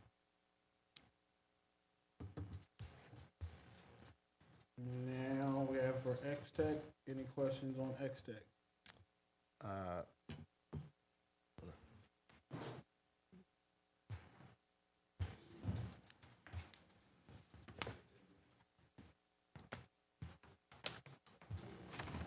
No, Dr. Goodwin gonna get y'all for wasting trees. I might could have emailed this.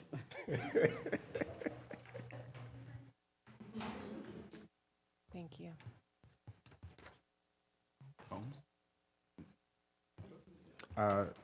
So, Maybe, let me look at it. President Smith, I'd like to amend my initial motion to include addendum 1 for the X-Tech Partners purchase requisition.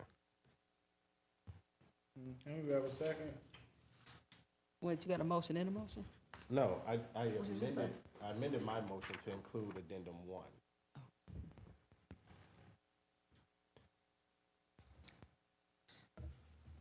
Accountability plan.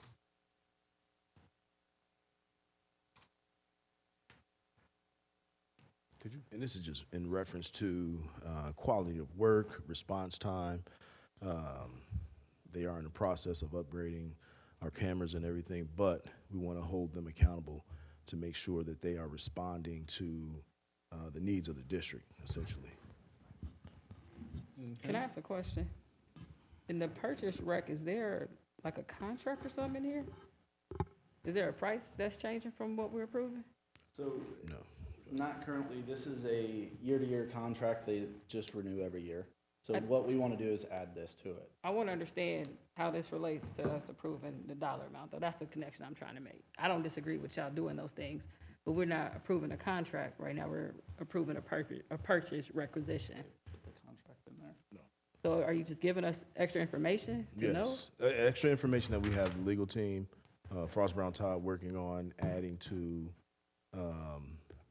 the annual contract that we have with them.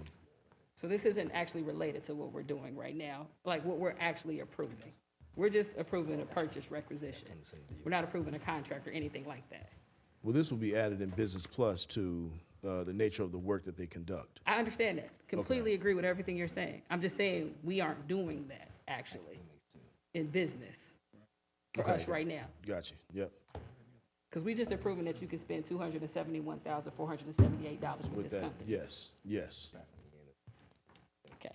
Yes. So you guys should be getting the contract soon. That's something we would have to Complete- work with Chief Wright, yes. Agree with all that. You guys are just giving us extra stuff right now. Yes. So if you want us to know those things, that's great.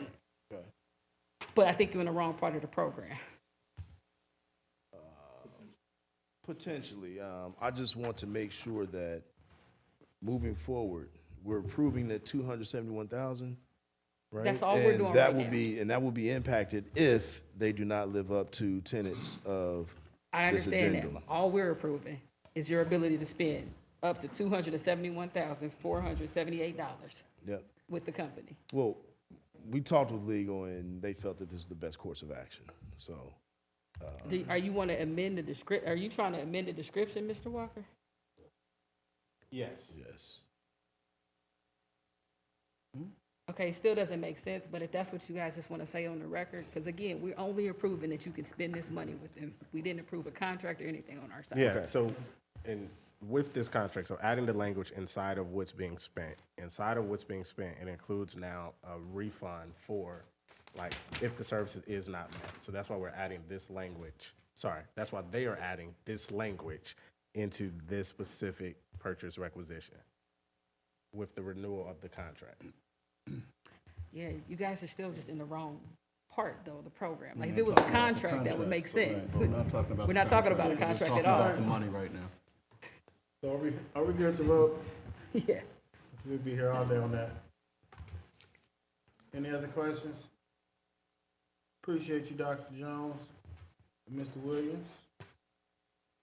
Seeing no other questions, may we have a vote? President Smith, Yes. Ms. Wick, Yes. Dr. Goodwin, Yes. Dr. Bailey, Yes. Mr. Lacy, Yes. Mr. Walker, Yes. Ms. Reinhardt. Yes. 7 yeses. All right, does this include your recommendations, Madam Treasurer? Yes, Thank you, Madam Treasurer, and we appreciate the work you do. thank you. All right, moving forward. I recommend approval of the following board member travel as listed. So moved. Second. All right, any questions? Seeing none, may we have a vote? President Smith, Yes. Ms. Wick, Yes. Dr. Goodwin, Yes. Dr. Bailey, Yes. Mr. Lacy, Yes. Mr. Walker, Yes. Ms. Rayner. Yes. 7 yeses. All right, moving on, Dr. Goodwin. Couple committee updates from customer service.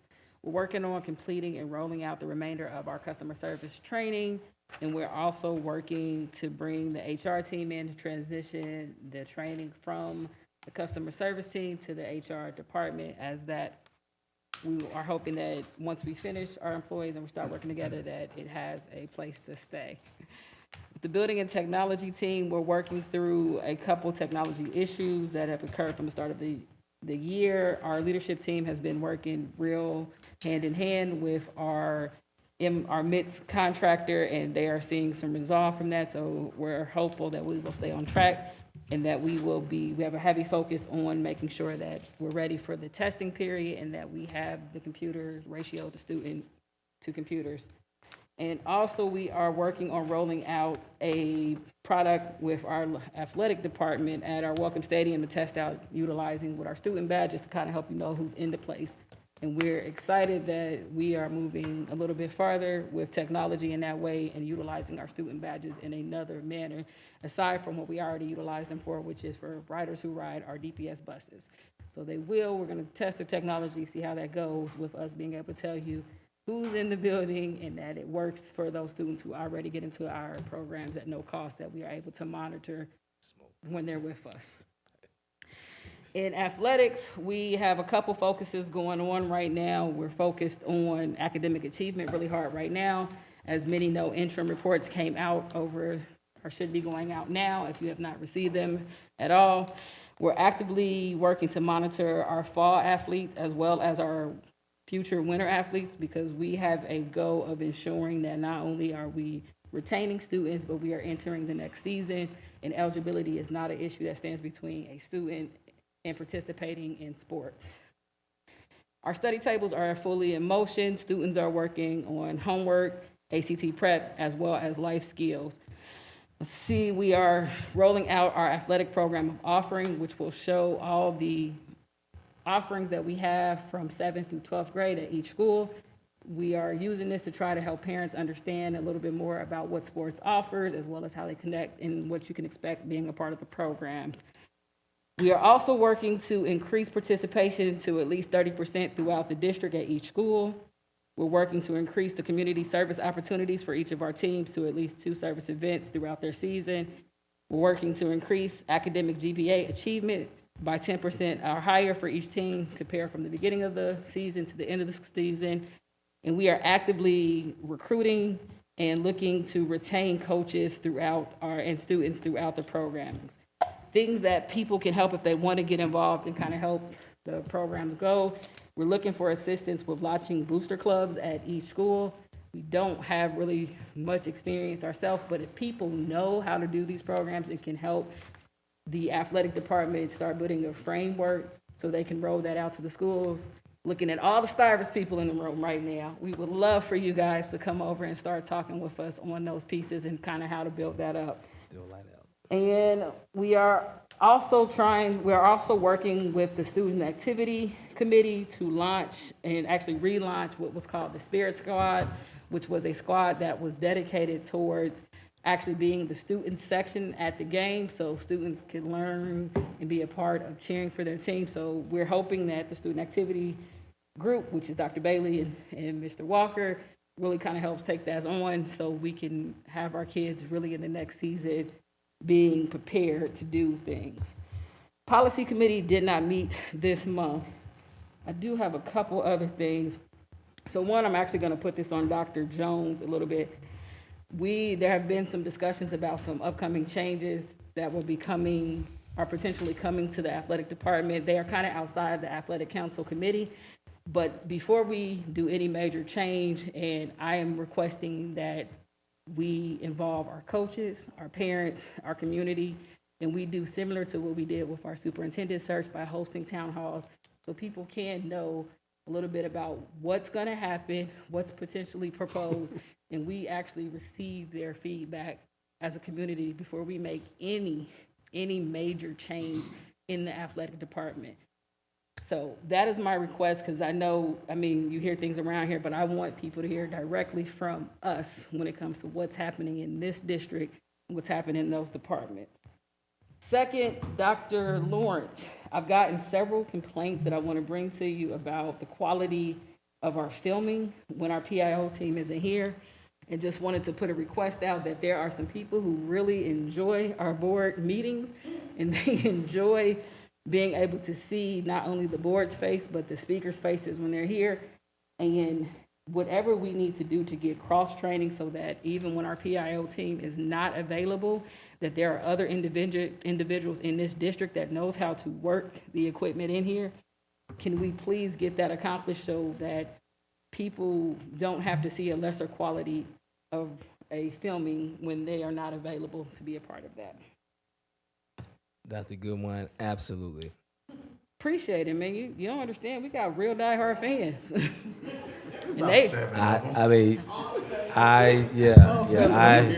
I'm not run across them, but I'll take your word for it. I enjoy my fan club. You would think we was the hottest show out here when they go, so y'all not showing that live? I'm like, calm down. I got you. We got that, but Word yes. is bond. In fact, since you brought it up, the entire posse, all of us will be here at the review meeting in October.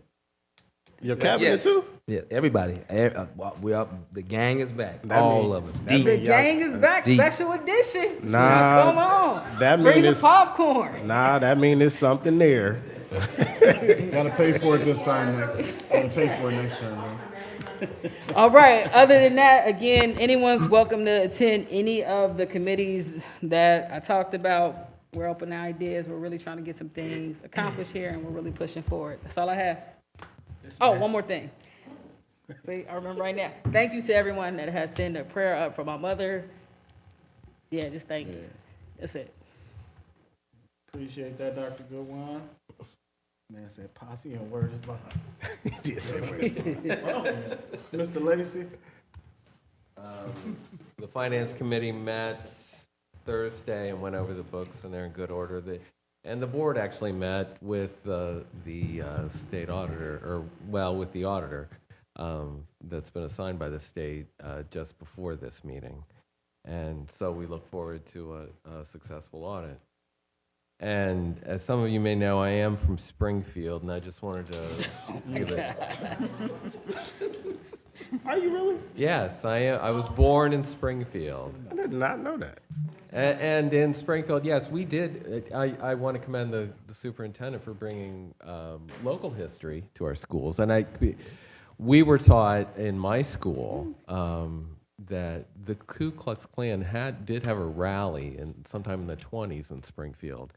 And after the rally, they marched on my family's church, St. Raphael's. My dad wanted to name me Raphael, but my mom said no. Because I was born on St. Raphael's Day. I want to say to the immigrant community in Dayton, I'm really, it saddens me to see the way you're being treated, mostly by people not from Springfield. But in my best Creole, Duefo, when appréciez-vous, when souhaitez la raisonner, when souhaitez au centre, when souhaitez longévité. Merci. Be strong. I appreciate you. I wish you good fortune. I wish you good health. I wish you long life. Thank you. Thank you, Mr. Lacy. Thank you, Mr. Lacy. Ms. Reiner? First of all, thank you, Board Member Lacy. My thoughts have been with not just the community of Springfield the past couple days, but what the schools are going through. what the teachers and the staff and the students are going through. We are well aware of the needs of immigrant communities here, and we extend our love and support to the people in Springfield. I gave a lot of updates last week, but the one that I really wanted to bring to the board and maybe have a short discussion or leave it up for discussion in the future is we had a meeting with the previously discussed Arts Elementary School that we've been talking about for months. This is a huge project. It's an ambitious project, and I'm really glad that Dayton is tackling it. And we've had a lot of feedback from community members as well as board members. It's led to some really productive, really deep conversations. And at the last meeting, we went over a lot of the feedback, and we really took a moment to let the comments and the feedback and some of the concerns sit with us. And what that group wanted me to relay to this board is that we were listening to the concerns of this board. We don't want this to be a project that, we don't want this to be a project that is seen as favoring one community over another. And with that, we're gonna pivot a little bit.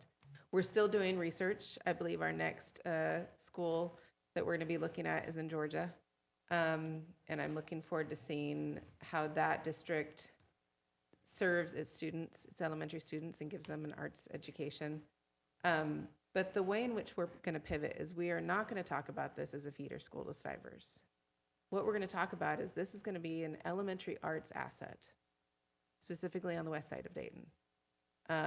We would love to extend the program to more schools. I'm hesitant at this point to call it a pilot because it's going to take an enormous lift from DPS, and it's also going to take an enormous lift from the community. We have to look at the work that the Seedling does to support Stivers, and we have to replicate that. And we've acknowledged that it might actually be easier to replicate the support from the community if it's not explicitly tied to Stivers. And so with that, I wanted to extend an invitation to board members. There's still so much planning to do. I don't know if you have any questions for me right now, if I'd be able to answer them for you. But this is an asset to the city, and I'm really excited to refocus and take it forward and see what further research we can do to see if we can make this happen, hopefully next year. And that is all I have. All right. Now we'll go Mr. Walker. Thank you, President Smith. Updates for me. Excited next week. I do have the a legislative breakfast that we will be doing. And I think Dr. Lawrence will get a call from our parent engagement coordinator because I tasked him with the project to try to bring something back to the district. And I will echo my colleagues with regards to comments for our immigrant community. Doing this work outside of school board work, but my full-time job work, and working with the local mayors in all of these cities currently, really of getting rid of lies and really the fact that our political candidates are adding in lies that is targeting communities is really upsetting.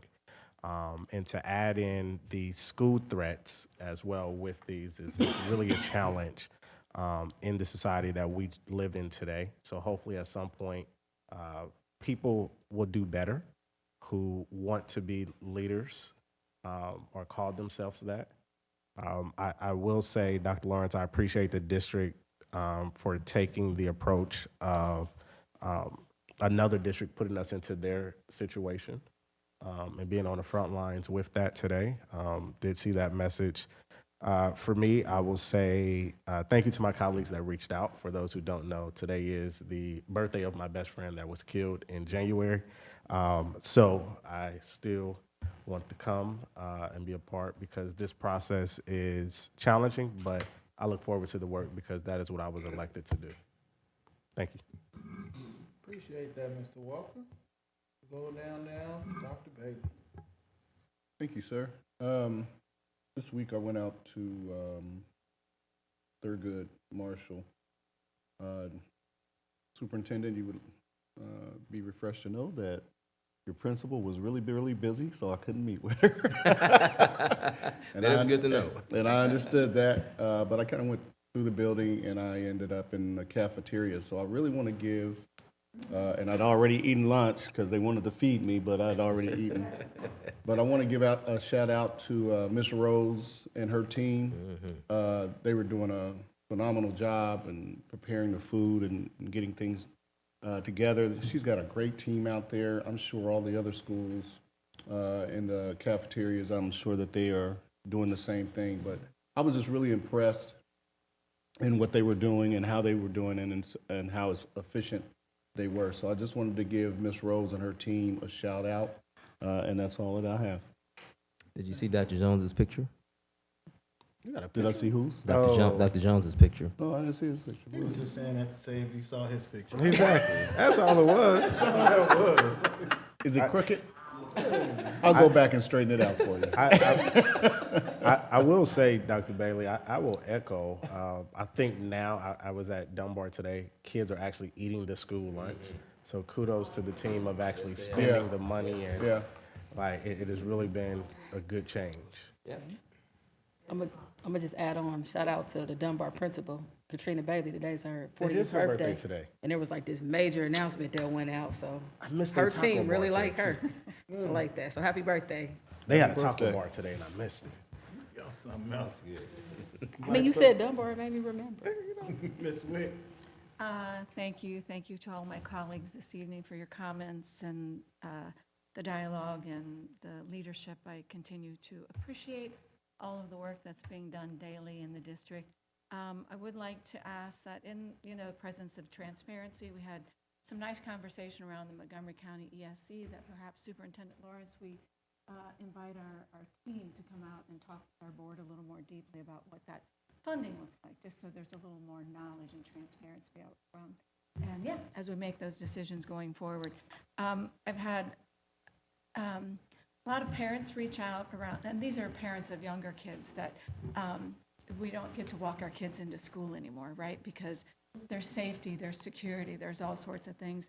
And there's all sorts of anxiety for these little ones and parents going into buildings for the first time or not being able to have access to buildings in the way that we all have in the past.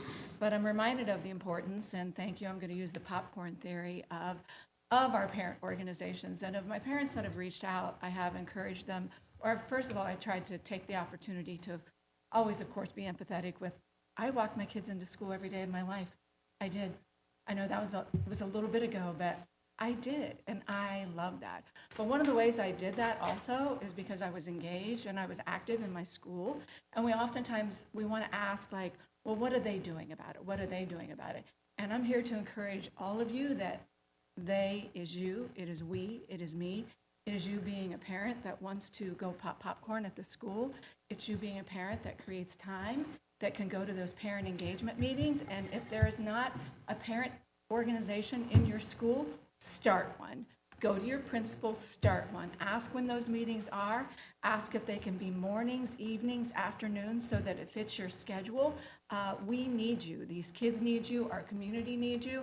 And for those parents that want to be more engaged, that is the most wonderful way to become more a part of your community, because they are you. We are the ones that are creating the solution. So I really encourage all of you to do that along the lines of using the adjunct model and equity and using our beautiful Stivers model as a exemplary piece of work that we continue to do by utilizing adjuncts. So Board Member Reinhardt, I'd love to talk about an elementary arts feeder school, but what I'd really like to talk about more is how we take that money and we use more adjuncts in these buildings so that every one of our elementary schools can have music every day, gym every day, and art every day, because it is so deeply enriching and so needed in all of our communities. Our students are some of our most vulnerable population. Arts, sports, all of those things are the most magical way to connect with those students. So I will continue to advocate for arts and art feeder programs, but they will be in every school, And I served on the Seedling Foundation for probably 10 years. I have donated probably through my business at the Coco's Bistro at least $15,000 a year to Stivers and their adjunct programs to continue to facilitate those things because I believe them so deeply, and I'm willing to share that experience and build more upon that because it's really successful. It's, again, it's been a great start off to the year, and I really appreciate all the work that's being done and the positive momentum and the buy-in that I see from our community. So thank you to our leadership, and thank you to my colleagues who continue to serve. I appreciate you all. Thank you, Ms. Wick. Dr. Jones? No ratifications.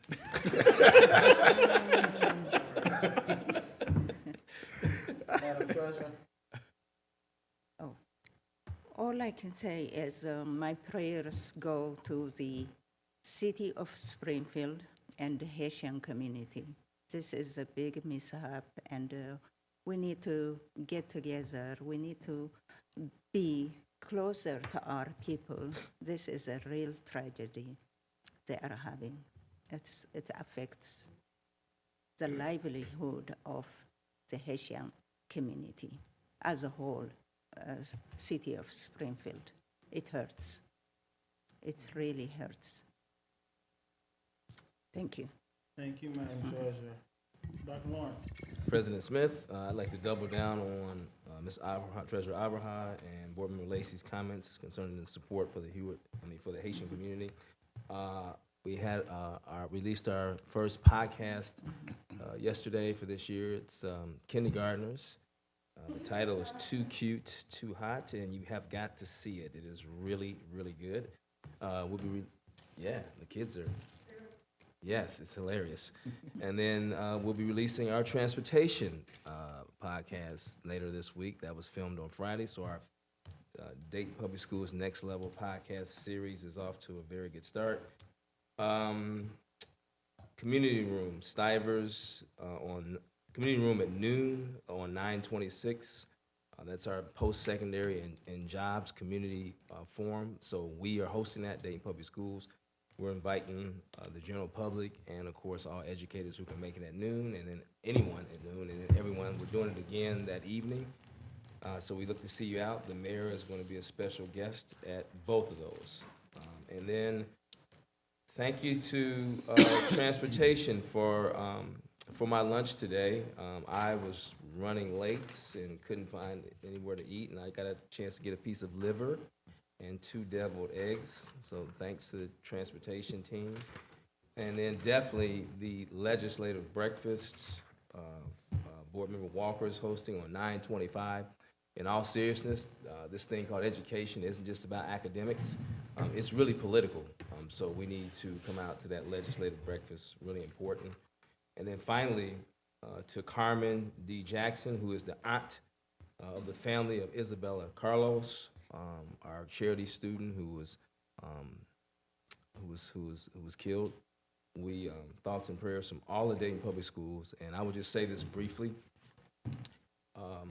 My sister, who is deceased, she died about 10 or 11 years ago, unexpectedly, in Chicago while she was 6 months pregnant. She was 39, and I had to go there with my parents to identify her body, and she had a daughter, her niece, Kennedy, who was 8 at the time. And I was the chief of schools, and I could have, I had the gravitas, authority, power to put her anywhere when we brought her back to take custody of her. But I called Peggy Burks and asked her, could I bring her to charity? I thought that all-girls school would be a place for her to thrive. And the charity staff and Ms. Burks took care of my niece, Kennedy, after my sister's untimely death. So I say to the charity family, you do a great job under adversity. You take care of yourselves, you take care of each other, you take care of those little girls. And our thoughts and prayers go out to you. Thank you, Dr. Lawrence. Thank you, Dr. Lawrence. First, I want to say, if you missed Belmont's homecoming game last week, you missed a treat. The families were out there, community members. It was a great turnout. They won. It was great. Just seeing so many students, there were nearly more students involved in the extracurricular part of that than were on the field. And I think that's the beauty of what we're trying to build, is finding spaces for children to find themselves. And I'm glad that the team worked on finding the funds for uniforms, because when you see those students out there, they put in just as much effort as those players that are on the field.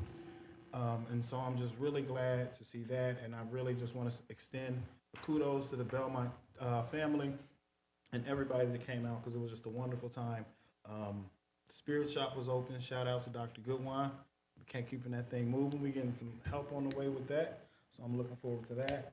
I just wanted to say, keep on keeping on. It's been a lot of things going on, but even when we talk about what's going on across the world and how there's been a highlighted focus on our area of the state, a lot of those things happen when we first don't seek to understand groups of people in the first place. And so I'm glad that now we're moving into a space where we understand when wrong is wrong. But I want us to move past this moment and not dip back into the norm when it isn't a hot button issue. Because too many times when things aren't hot button issues, we fall back into our norm, we fall back into our groups, we fall back into what we relate to, and we stop seeking out to learn new things about people. And that makes it so much easier for people to spread hate and divisiveness because we do not know each other. So I want to challenge us to constantly learn about each other, constantly meet each other, constantly find ways to find the similarities between each other. And I just want to thank the board for the conversations today, and I really do think we need to dive into the equity of this district and find ways to create these things that every school needs. Every school needs to be able to be a place where no matter where you live, you are happy sending your child to that school, and you're not making decisions on where you have to live, if you need to move out of Dayton, if you need to live in a separate part of Dayton so you can get to a school easier. I want us to have a city where no matter where I live in this city, I know my child can get a great education right around the corner. And so until we get there, I think that is what we need to keep focusing on and keep pushing on. And with that, keep the main thing, and I will take a motion to adjourn. Second. Second. No questions? May we have a vote? Where's your teacher? I wore last week. President Smith, Yes. Ms. Wick, Yes.